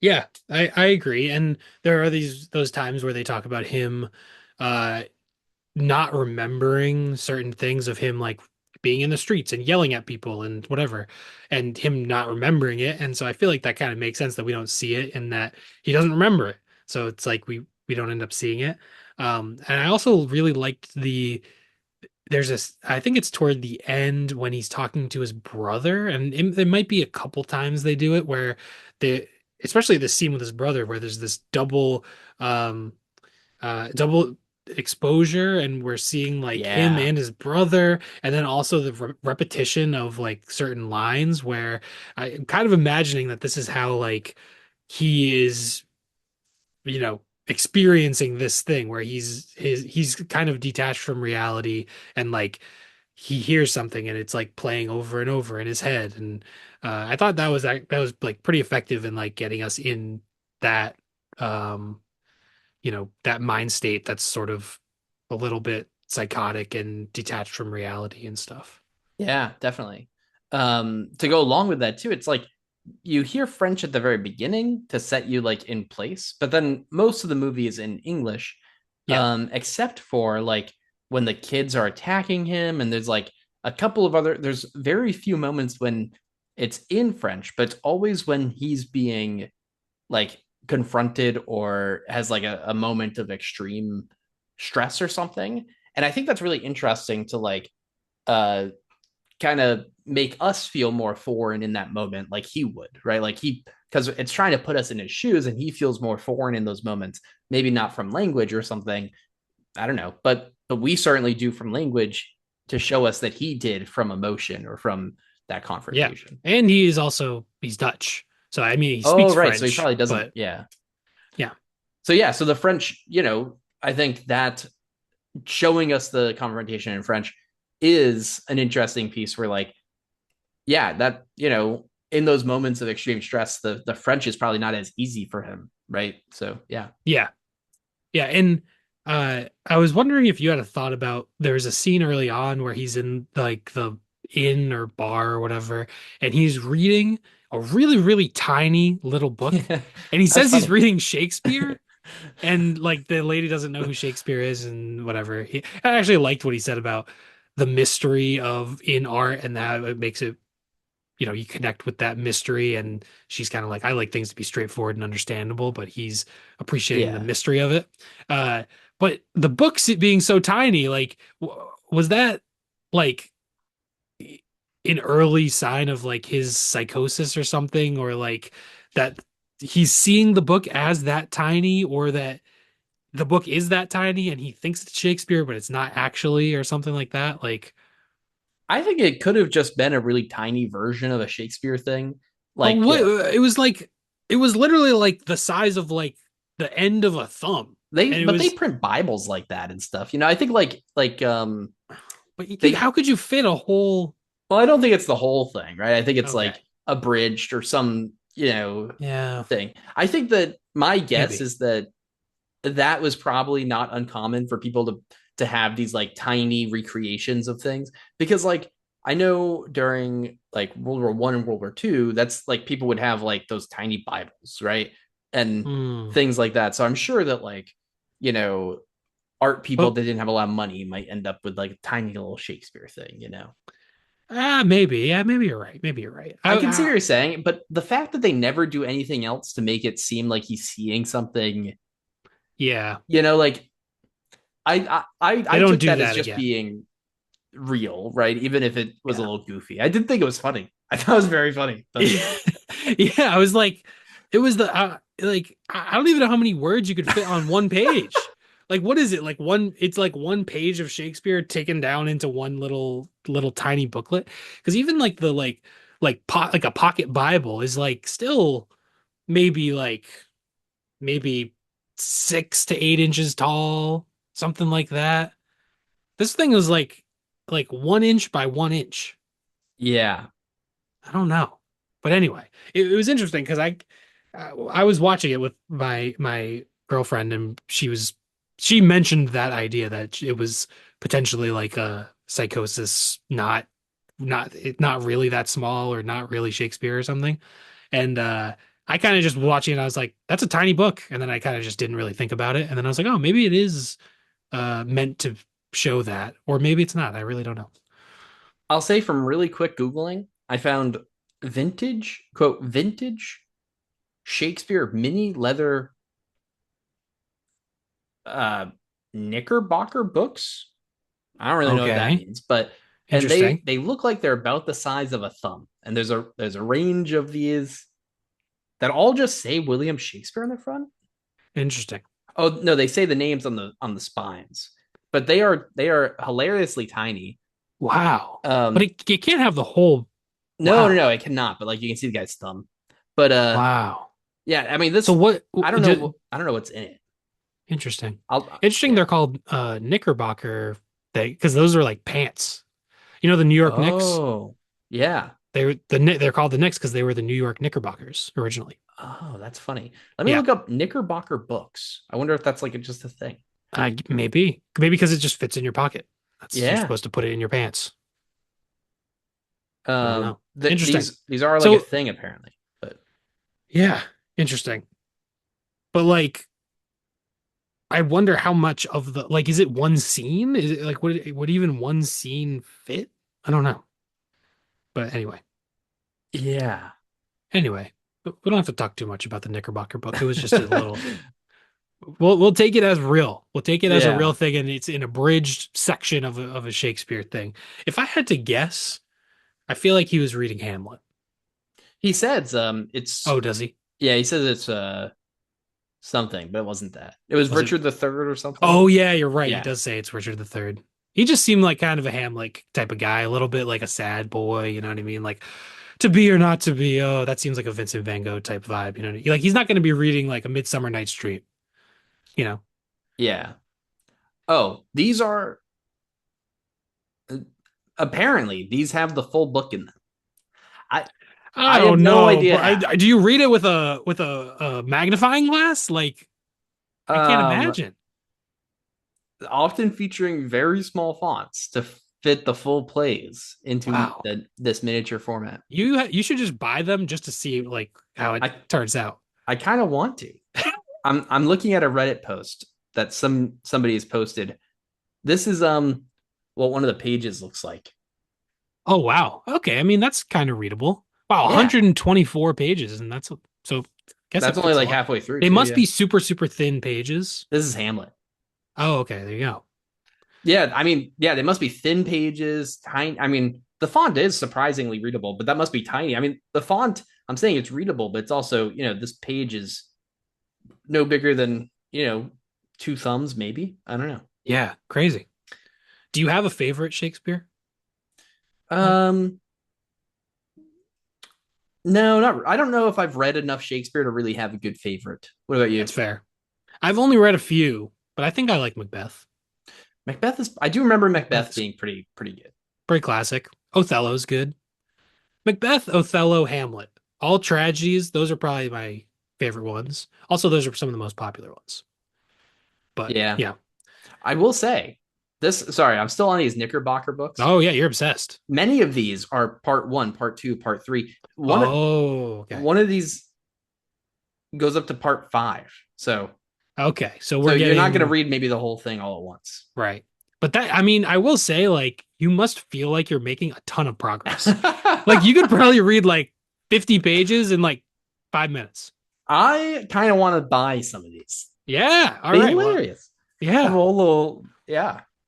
That would actually be very funny. Like, if I don't know if you're taking like the train or the bus to work Yeah, I anymore. do. Yeah, that'd be Like, just read. hilarious. Yes. That would be awesome. It would be awesome, like to have an actual magnifying glass and like you're reading it, and like that would be pretty awesome. I gotta when I hand out like a test at school, I gotta just open up one of these Knickerbocker books just in Yeah, the front of the classroom. yeah. Just see if anyone mentions it. Yeah. Oh man. Anyways, Well, back to the movie. I did also like how kind of like dingy everything was in the movie. Like they meant like at one point he offers like a woman 50 francs to just sleep with him, and he's very just I don't know. And then also I think it's the same woman, and maybe in the same scene, but she's like, "Oh, you got to take a bath. Like you should yeah, bathe. You should bathe at least once a week." And he's like, "What? Do I look like I'm dirty?" And she's like, yeah, "No, but you smell horrible." And I'm like, "Oh yeah, like I feel like in I don't know, you see these historical epics, Pride and Prejudice, and they have the beautiful gowns and everything, and you're like, how often were these people bathing? yeah, Like were they weren't brushing their teeth. They weren't like they probably weren't drinking much water. These people are dehydrated, they're musty, they're sweaty, they're disgusting. Like this is really disgusting time in human yeah. history. We have so much, I mean, thank God I am alive in the 21st century. I have soap and running water and I can bathe every day and not Every smell day. terrible every day, brother. At Hang on, every least day. every day, at I least could have once a sworn the day. rule was still once a week. Crap.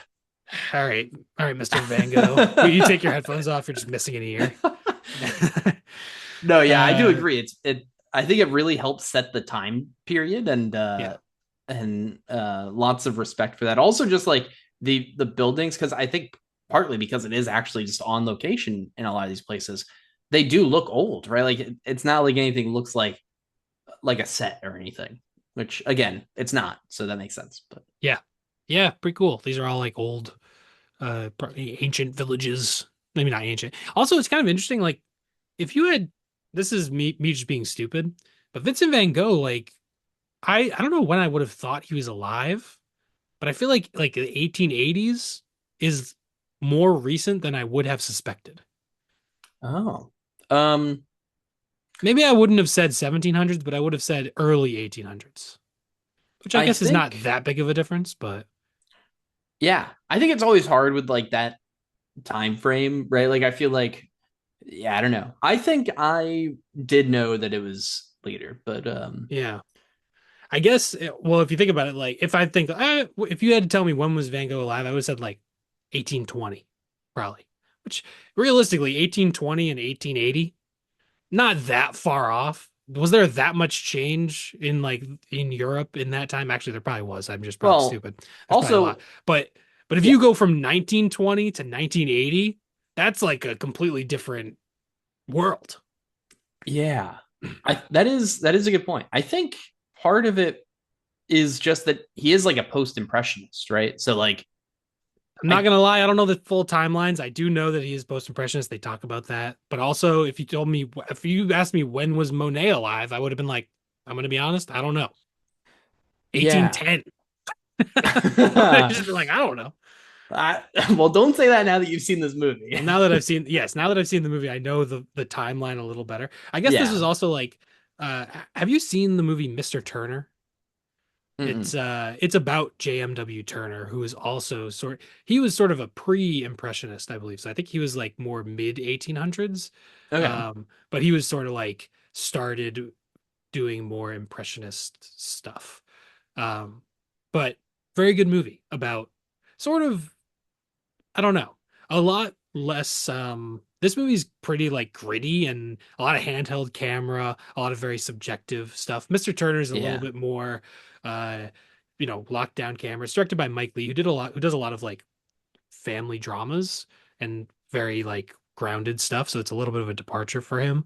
But a lot of the shots will recreate like the images in his paintings, and then you see him painting them, Oh, that's cool. in the shot, stuff like that. And the maid, he's a very grumpy character, a lot of grumbling and being cranky, and he's sort of an old British man, and he's I want to paint and I don't want to a lot of that type of stuff. So it's a pretty good movie, enjoyable. That sounds cool. So yeah, I like Mr. Turner. Nice. Yeah, I think, but I think you're right that like I think oftentimes like with this time frame, I think it can be tough in the 1800s. Like I think, yeah, I don't know. I think that can just be tough. I think, All right, I was pretty good with Turner. He was born 1775, actually, April wow. 23rd, my birthday. Whoa, that's So fun. I share a Look at birthday. Yeah. And he died in December of 1851. So I was pretty close. that. I would say you're pretty much spot on. Yeah, pretty close. Um, but yeah, I think I just, um, yeah, I don't know. I guess I just knew that post impressionist was at the end of that um century, I guess. But All right, brag because about it. well, I think yeah, I don't know, whatever, dude. But yeah, fuck you, I'm smart. Yeah. I guess that's the only way that I really would have guessed though uh well, for that matter, Monet, right, with impressionism, but also when Vincent van Gogh was alive, because I don't like I don't really know other than just that, I guess.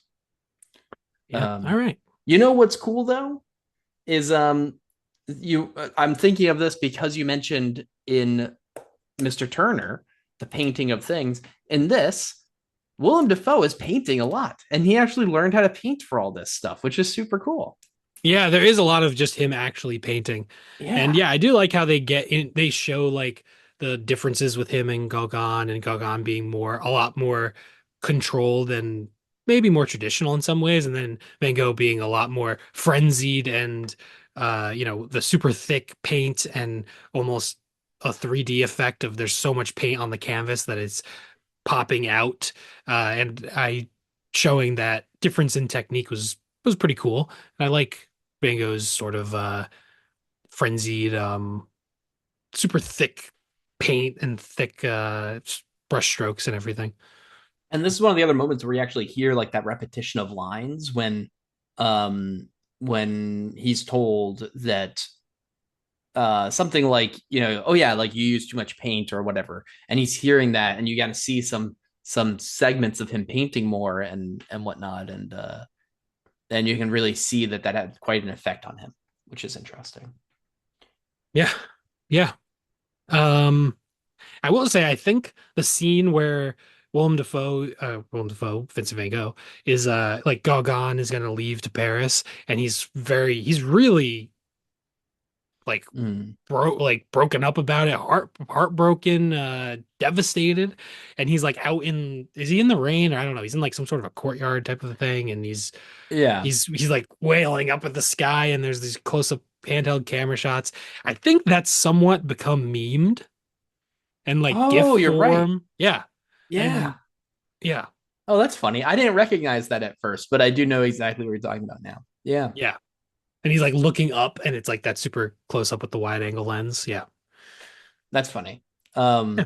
Also, here's a little fun fact while we're on the fun facts range. Do you know what Vincent Van Gogh's middle name is? Van, obviously. Next question. I'm a genius. Uh, no, but that was funny. I don't know what it is. What is it? It's Willem. Oh, there you go. Okay, Yeah. that's cool. Willem. Yeah. Which ironically is not Willem Dafoe's name, but Oh yeah, is Willem Dafoe's name actually William? yeah. Hmm. But he went for Willem. Maybe did he go for Willem because of Van Gogh?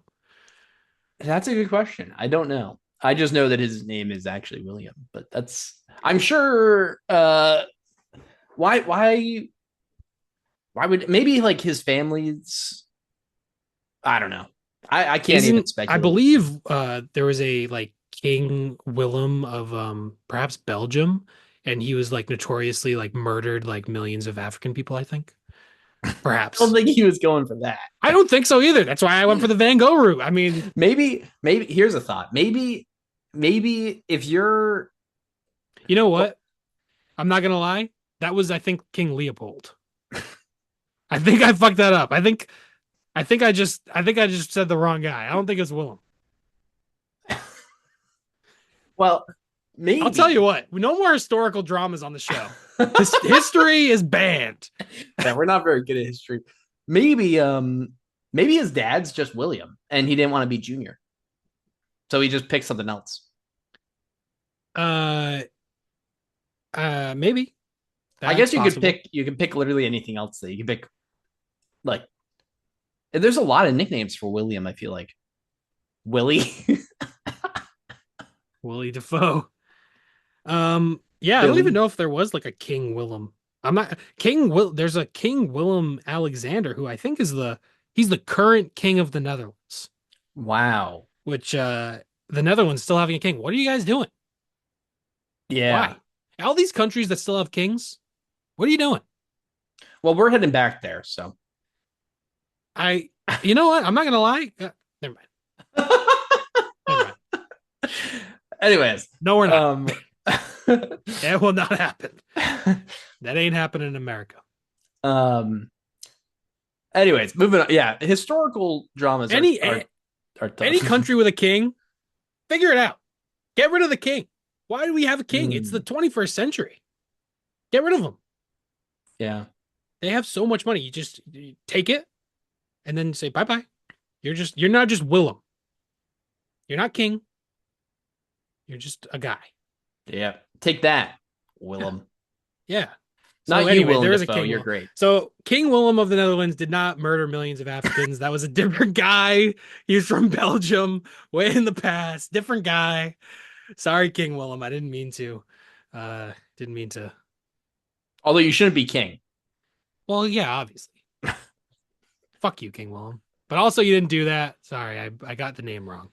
All right. Anyways, back to I I think. Oh yeah, go ahead.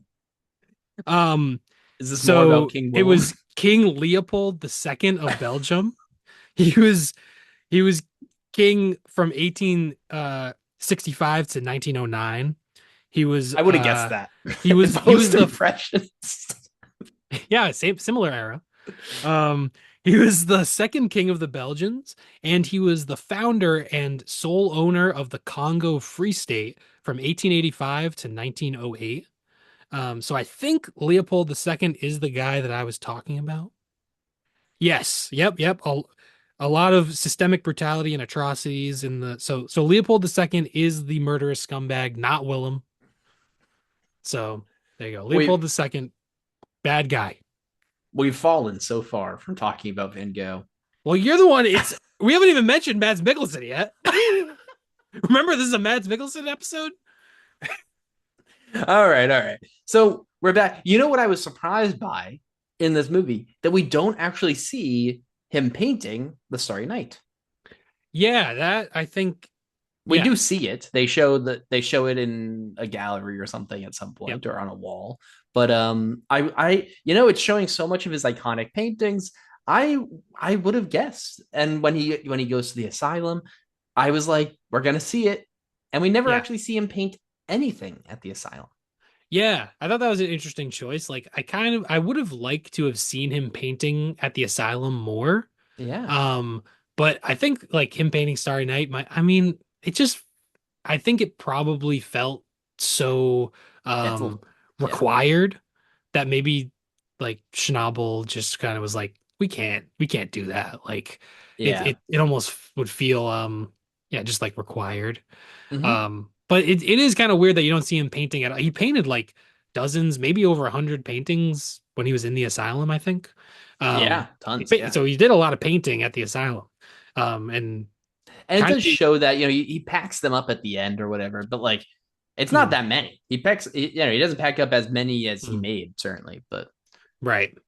And we only really see the one with the scene with Mads Mikkelsen when the priest is saying that his art is ugly and bad. yeah. So this now we're at Mads Mikkelsen. He's in the asylum. This is what we've been building up to. We're waiting an hour and 15 minutes to get here, Yep. and Before we get to Mads Mikkelsen, yeah. there is a scene of one of the Van Gogh. This is one of the things I do know about Van Gogh. There's a scene of the prisoners, or not the prisoners, the asylum, whatever they are, people in the asylum. They're walking around a sort of a field, and it reminded me of the Van Gogh painting of the people of the prisoners walking around the courtyard, and they're walking in that small Mm, circle, which is then referenced in A Clockwork Orange. And they have the yeah, shot of the prisoners walking around the courtyard, inspired by the Van Gogh painting. So I don't know if that shot it's not it's different because like in the movie it's more of a field. It's not yeah. really like the little courtyard. But it did remind me of that of them sort of just walking in a circle, and then Probably being painted in it from the asylum, maybe. I think so. Yeah, I imagine. But also the straitjacket's terrifying. Yeah, Being in a straitjacket, that seems horrible. yeah. All Yeah. You were saying, like, what do we call them? Prisoners, blah, blah. I think victims might be the best thing to call anyone that right. has ever Yeah. been to an asylum. Especially Um, in whatever this was, the 1620s or whenever this took place. yeah, 1540s, but you're fine. Yeah, and this was in the 13 Impressionism, dude. they didn't know anything in the 1300s about science. I mean, it was brutal. But yeah, no, that's a good catch. I think it does, like, I'm curious just how many shots in this are inspired by more Van Gogh. Van Gogh painted like 800 things in a few Mm. years, like it's pretty insane. So I'm sure more shots here are inspired by paintings of his that we don't even get to see, even though we do get to see a lot of his Mm. paintings, which is pretty cool. Yeah, and I wonder maybe some like shots of him, maybe like his self-portraits, perhaps. Yeah, true. Yeah, But I mean, I know the poster is, his self-portrait, right? When he's asking or kind of signing up to go to the asylum, I guess. he seems like he's kind of forced. Yeah, the doctor's Or kind of manipulating him to sign up for it, I guess. It's yeah, like I a think it's voluntary asylum, but like that means nothing, right? I mean, but yeah, that shot I think is supposed to be representative of one of his very famous self-portrait after he's cut off his ear. mm, Uh, yeah.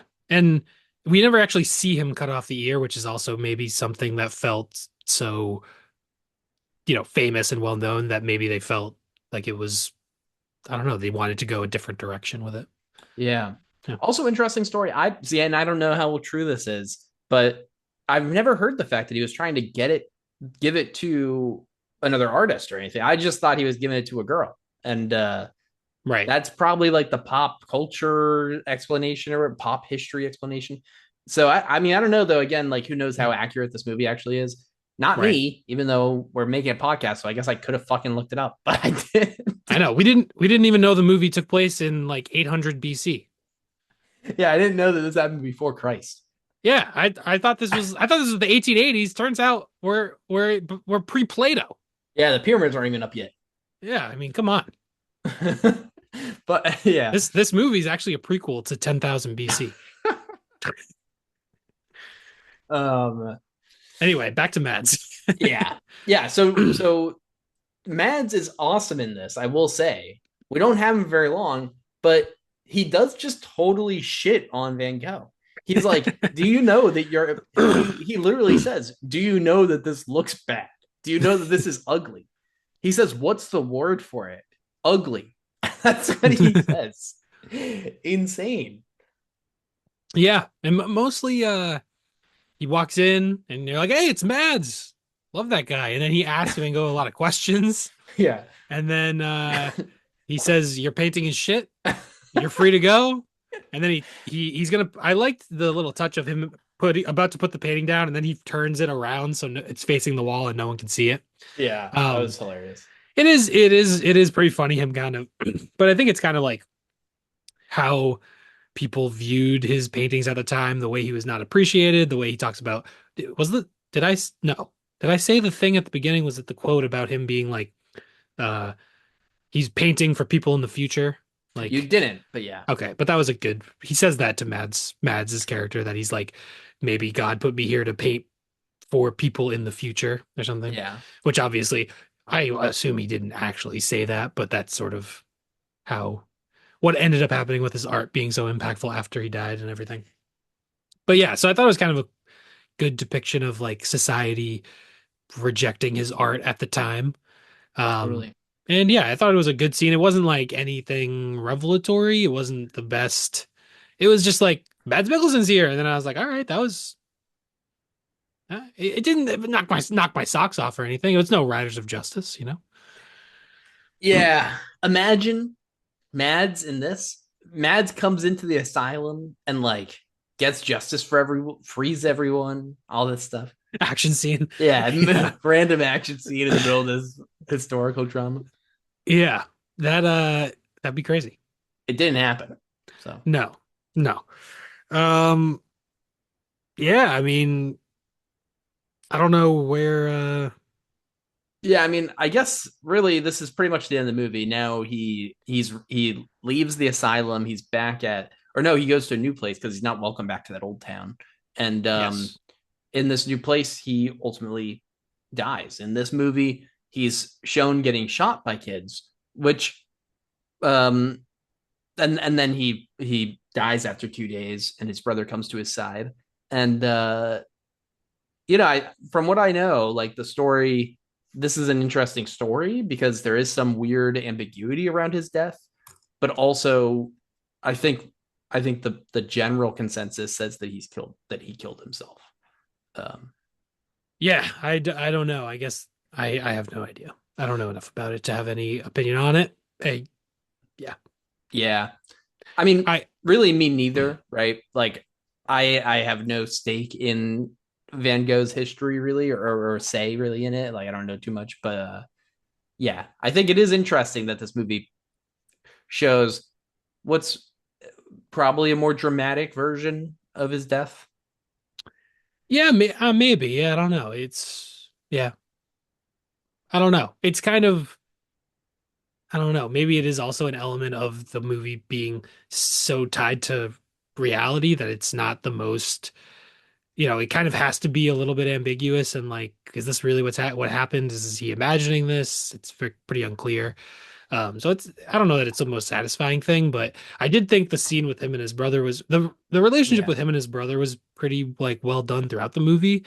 And I really like the ending with his casket and Yeah. All of his paintings around him, and everyone else is there and they're looking at his paintings. And I think the scene is sort of meant to be more symbolic than like real, but everyone else is just looking at the paintings, and his brother is the only one looking at him. And I thought that Mhm. was a pretty beautiful and poetic way to end the movie. That this is sort of his the one person who cared about him, and everyone else kind of cares about the paintings and doesn't really care about him. So I thought that was a very good ending, and I think that's the last shot of Last the shot. movie, and then we get some credits, and then we see there's a little bit of text and whatever, and then the thing about the sketchbook. Yeah. Yeah, right. Um, yeah, so I mean, I will say, you know what this inspired me to do? No. I finally watched um uh Oh, uh Love the Vincent? Loving Vincent. Loving The Vincent. I did Yes. see that actually on Letterboxd because yeah, but the animated one that's like animated in the style of his paintings. Yes, and it's all fully hand painted. Hmm. Which is a cool animation. And a little more back. Did you know that his brother, this is really sad news. His brother died 6 months after he did. Oh, really? Yeah. And Of what? I don't remember. Oh, okay. I think it was like a natural thing. I think it was like cancer or something. Oh, okay. Jeez. Um, Tough. but Back in like the 1200s, you could just die at any time. yeah, in 2496. I mean, anyone's a goner. But it's interesting in this movie, it does a really good job. You know, we didn't actually talk too much about it. You just said it a second ago, but you know, the relationship is actually really well built up. Hmm. And even though they don't actually see each other all that much, from like the time when they lay together in the bed in the hospital and the few other times that you actually see the two of them together, um, you really get the sense that like they really care for each other, and particularly like Dio would really take care of and does take care of him with money when he's not there and stuff too. So Yep. and by literally paying that guy the other artist to just stay there in the town. Yeah, you paid him to just kind of be a friend, basically. Yeah. Um so Yeah. that relationship I is really well done. also is Theo his older brother? Yeah. Right. But then also with casting Willem Dafoe, it kind of plays like it kind Right. of messes up that element of the relationship to where the older brother looks 20 years younger than the younger brother. Yeah, you really, and also that's another thing is like the other artist looks so much younger that like you kind of feel like I don't like I think it does mess up a little bit of how you're supposed to feel here because it's like, you know, they're not the same age. It's like They don't feel like contemporaries, but they are. right. Yeah. Yeah. Also, But did we mention that it's Oscar Isaac that plays Gogh? I don't His, know if we did, but yeah, that's yeah, he's pretty awesome. cool. Yeah. Yeah, He's Oscar great. Isaac, great actor. Yeah. Anyway, he's not Mads Mikkelsen though. Neither's Willem Dafoe. My bad. But I will But say this was a pretty awesome role for Willem Dafoe. I know it's not a Willem Dafoe yeah, podcast right now, but he does great. it might as well be. It We might, could yeah, do. this is I'm actually sure Willem Dafoe is in the cup. I'm sure I put him in there, and we that'd be cool if we picked so. Willem Dafoe. So when Willem Dafoe gets picked, I'll have to pick a Mads Mikkelsen starring Yeah, role. yeah, with a Willem Dafoe cameo. Um, um, yeah, I yeah. mean, overall, I like the movie. Like this type of biopic is usually not my favorite type of movie, but I feel like this Mhm. was done in a pretty unique way. And also, it's like relatively short. It's about an hour, 50 minutes. I feel like it doesn't super overstay its welcome. And Yeah, having like a lot of unique cinematic techniques definitely kept me interested in everything. And obviously, the story is what like Van Gogh is interesting. He's one of the most influential artists of all time. So it was interesting. I enjoyed it overall. totally. I did too, and I think I went into it, or I left it, I'll say, just thinking like I'm just assuming this is a movie that is not necessarily about history. Like, you know, maybe there's like I like it I really don't know, and I don't really care how much of this is actually history versus not.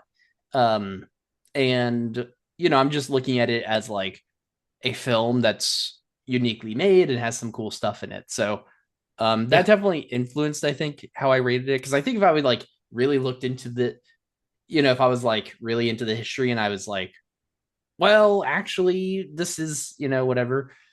So I think putting all that aside and just being like, I enjoyed a lot of what I saw, and I think um, it was made in such unique ways that I really enjoyed it. So Yeah. And I think like if you wanted to watch a documentary about Van Gogh, you can, I'm sure there are some out there. There are probably plenty. You can read books about him. And like I think the movie is pretty effective at like using the elements of like narrative fiction filmmaking and the ability to like get in a character's mind and like using it to get to approach those aspects of the Van Gogh story instead of trying to be like stick to the book of every single thing that happened. So I like the way that it, explored like the subjectivity in filmmaking and sort of trying to explore his sort of like fractured mind and all that. I thought it was well done. yeah, same. Well, I gave it 4 stars. Nice. I gave it 3.5 stars. Nice, great. Out Yeah. of these are both out of 5, obviously. I think Yeah. that's obvious, but Yep. Out of 5.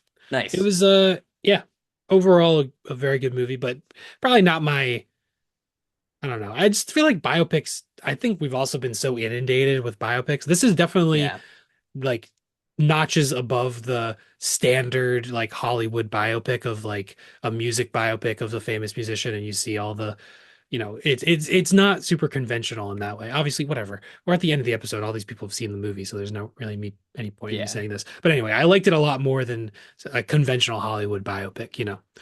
I agree. And I think I really appreciated like the gorgeous scenes and the really awesome, like long kind of drawn out, not drawn out, but like longer scenes of him painting and just the nature and everything. And when you Yeah. have the two frame, the framed scene with the top and bottom looking different, and I really appreciated like the handheld and POV shots, and um I just thought it was really interestingly made. So I was like, yeah, this was cool. Like, Yeah. again, just kind of like not even trying to treat it as even a biopic, I guess. I don't know. I mean, it really, like, it is, though, but I don't know. Whatever. It was Yeah. cool. Who cares? No, yeah, I get that. And I do feel like I kind of wish there was a little more asylum stuff. Maybe I Yeah, not I just feel like it felt a little bit that makes sense. just passed over. Um, so yeah, Yeah. Well, rating recap here. 6.9 out of 10 on IMDb. nice. Nice. 79% critic score. Uh, and 66% audience score on Rotten Tomatoes, and a 3.8 out of 5, same letterbox score as the other one, bringing it to an average of 7.25 out of 10. So certainly not the same average score here by our metrics, but interestingly, the same letterbox score. Yeah. No, I could definitely see this like turning off some sort of Yeah, general audiences in the way that it's pretty unconventional and the cinematography being so handheld and a little more and it's not as like conventionally plotted either. It's yeah, there's a lot of we're walking through a field. We're talking about art. Where we're there's not as much of a driving plot like through line throughout it all. totally. Yeah, if you've watched enough Blair Witch Project, though, the handheld won't bother you at all. Oh So, yeah, it might as well be a tripod. yeah. Compared to Blair Witch, I mean, geez. uh, All Anyways, right, so that is our episode on Mads. Mads. Oh, Mads. My bad. Mads, Ryan did you dirty a little bit, but I'm so glad we got to revisit Riders of Justice. I'm glad you enjoyed it so much. Yeah, Um, so yeah, I love that movie. And yeah, I think it was a fun episode. Mads Mikkelsen is like, I think he's a really fantastic actor. I feel like I don't know. He plays Hannibal on TV, and like I feel like he's in Casino Royale as the villain, and I feel like he's sort of typecast as the villain, uh, at least in his like most well-known roles. But he does have like quite a decent amount of range, and yeah, I just think he's a great actor. So yeah, big yeah, fan. Glad we got to talk Mads for a good amount of the episode. yeah. Well, we also have two different episodes to announce real quick. Oh We've yeah, got we got some fun stuff coming up. yes. We also have to pick our next episode from Yes. our top. Well, So we've got a bunch of stuff going on here. So Yes. So our next, so like we mentioned earlier, Ryan and I both have birthdays coming up, pretty like this next week. And we are gonna do a fun thing for for next week's half episode. We're gonna do a birthday movie swap. So I'm gonna pick a movie that Ryan has not seen and that I like and think he will like. And then Ryan hopefully will pick a movie that he has seen and thinks I will like. Hopefully he will not pick, Pink Flamingos or something, or he won't pick. I've seen Pink Flamingos, but you get the idea. yeah. So yeah, the idea is to pick a movie that the other person has not seen and hopefully will like.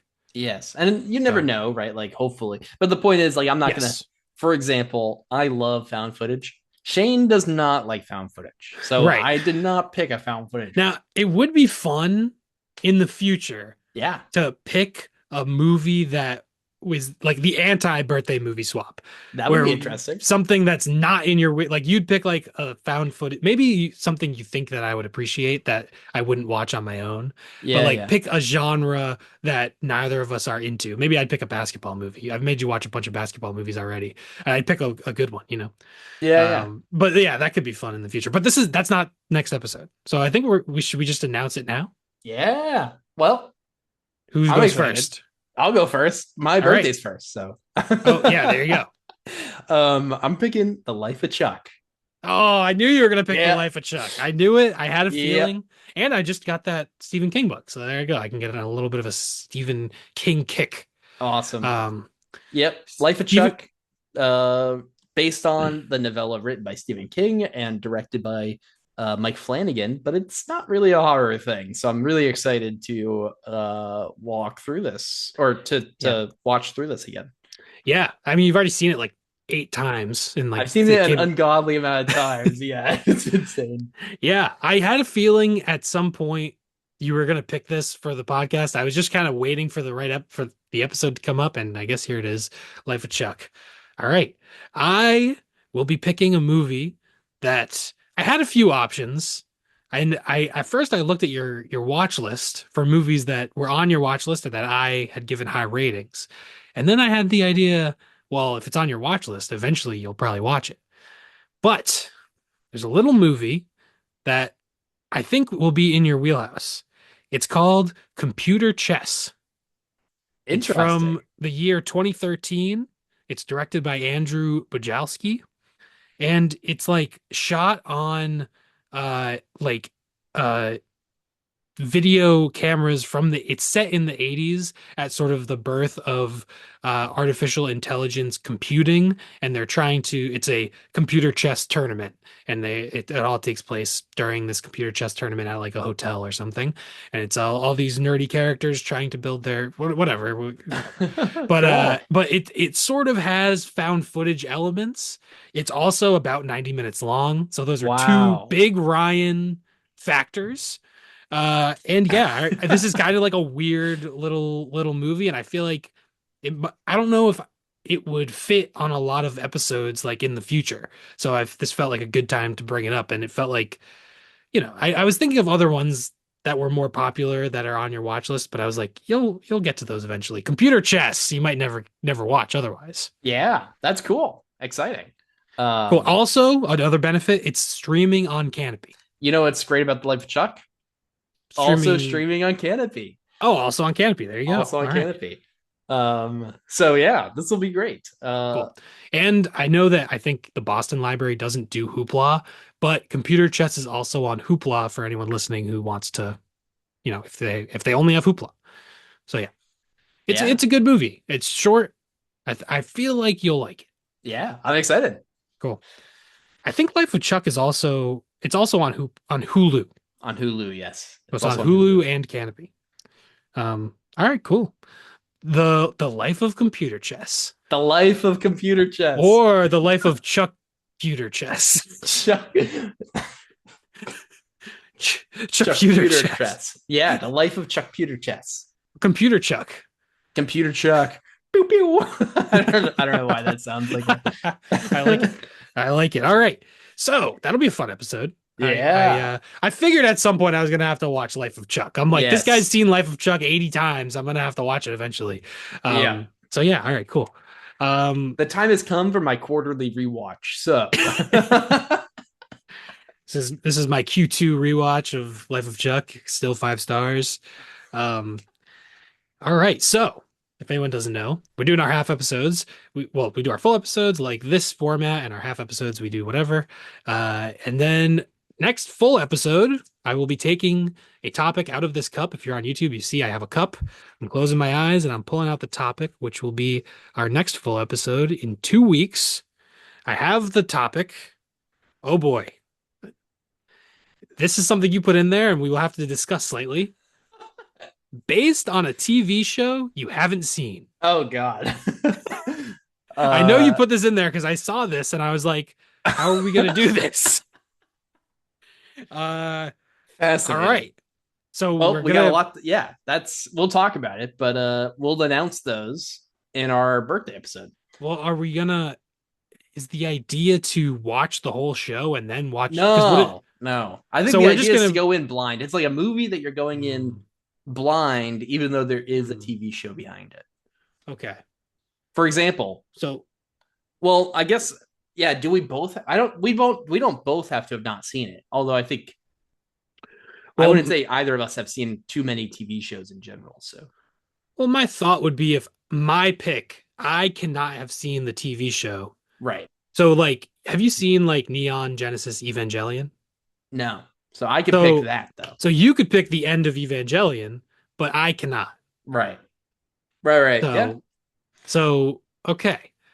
But so I could pick like 21 Jump Street. That's legal because it's based on a TV show. Yeah. Totally. Oh, yeah. Interesting. Yeah. Yeah. Yeah. I think there's lots of and I like think I isn't the think Naked that Gun based on a TV show? oh yeah, there you Something like go. that. I've That would never be a seen good that. pick. Yeah. You've never seen the show. The show. Yeah, yeah. Which That it's just is it just called Police Squad, the show? oh, I think it is, yeah. Yeah. But I still, I think mean it's based on it's it. So yeah. um I feel like it would, I don't know. I mean, I'll have to do some research, figure it out. But I feel like it would be easier to do something that's maybe like more in that remake territory as opposed to like a follow-up. yeah. Although it would be really fascinating to like do like Twin Peaks Fire Walk with Me with not having seen Twin Peaks. Oh yeah, that oh Um yeah, that is an that'd be option. insane. Oh, or there's that new like Peaky Blinders movie. And Yeah. it's just Yeah. I think it's just like the finale of the show, and it's like, oh, just watch the movie and don't Yeah. watch anything. And we're like, who are these people? There's no Stranger character Things, development. It's Stranger like, Things season 5, episode whatever, like the finale, yeah. movie All right, length. cool. So All yeah, right, I think so there's some cool options that we can figure out. I mean, also there's like Transformers was a TV show first, right? oh yeah, that's a good point. Star Trek movies. I could pick like the Transformers with Marky Mark. God, I fucking guess so. Yeah, I can also pick. It's legally allowed. Yeah, yeah, whatever. I haven't seen that one. I've only seen the first three Transformers. Good. You know what would be hilarious is picking the last one. That would be actually That would funny. be pretty funny. Yeah, that would be That would good. fit the theme of the Well, I of could this. pick. You could do like Transformers One, like the animated one that came out. That was Yeah, people. I haven't movie's seen it, but awesome. that was supposed That to be movie's good, right? fucking up. That's a banger. Mm, Um, yeah. All yeah. right. So Well, there's some options that could okay. be that. I think that'll be I interesting. I think We'll have fun. the prompt had me concerned because I was thinking of a TV series and then there's a movie at the end that follows the narrative of the entire series, and I'm like, how am I going to pick a movie if I haven't seen the series first? Like, but there are definitely other options of Yeah. remakes or just inspired by spin-offs, you know. So there's a way we'll figure it out. Yeah. Totally. All right, sick. Cool. So next week, Computer Chess and Life of Chuck. The week after, we'll do some movies based on TV shows that we have not seen. And then, yeah, if you want to stay tuned, subscribe on YouTube. We're on all the podcast apps, Apple and Amazon and Spotify and all that. Give us a rating, give us a 5 star down. You know, just scroll down. It's very easy. We'd appreciate it. We're on Letterboxd, Mind Your Movies, all one word. And then both of our individual Letterboxd accounts are linked in the bio, so you can follow us there if you want. And yeah. I think that's all we really have to say. Stay tuned. I feel like these are some fun episodes coming up. And then we have some fun movies coming out in the summer. I think we're going to try to like review some some of the big summer releases for our half episodes. So yeah, that'll be fun. Yeah. Yeah. It'll be like kind of back to back new episodes for a while. I mean, in the half episodes. So that'll be pretty Yeah. sick. I think we've got yeah. We'll get into it, but once we get into the real swing of summer, we're gonna have some big movies coming out, so those will be fun to cover. All right, cool. Don't forget to mind your movies.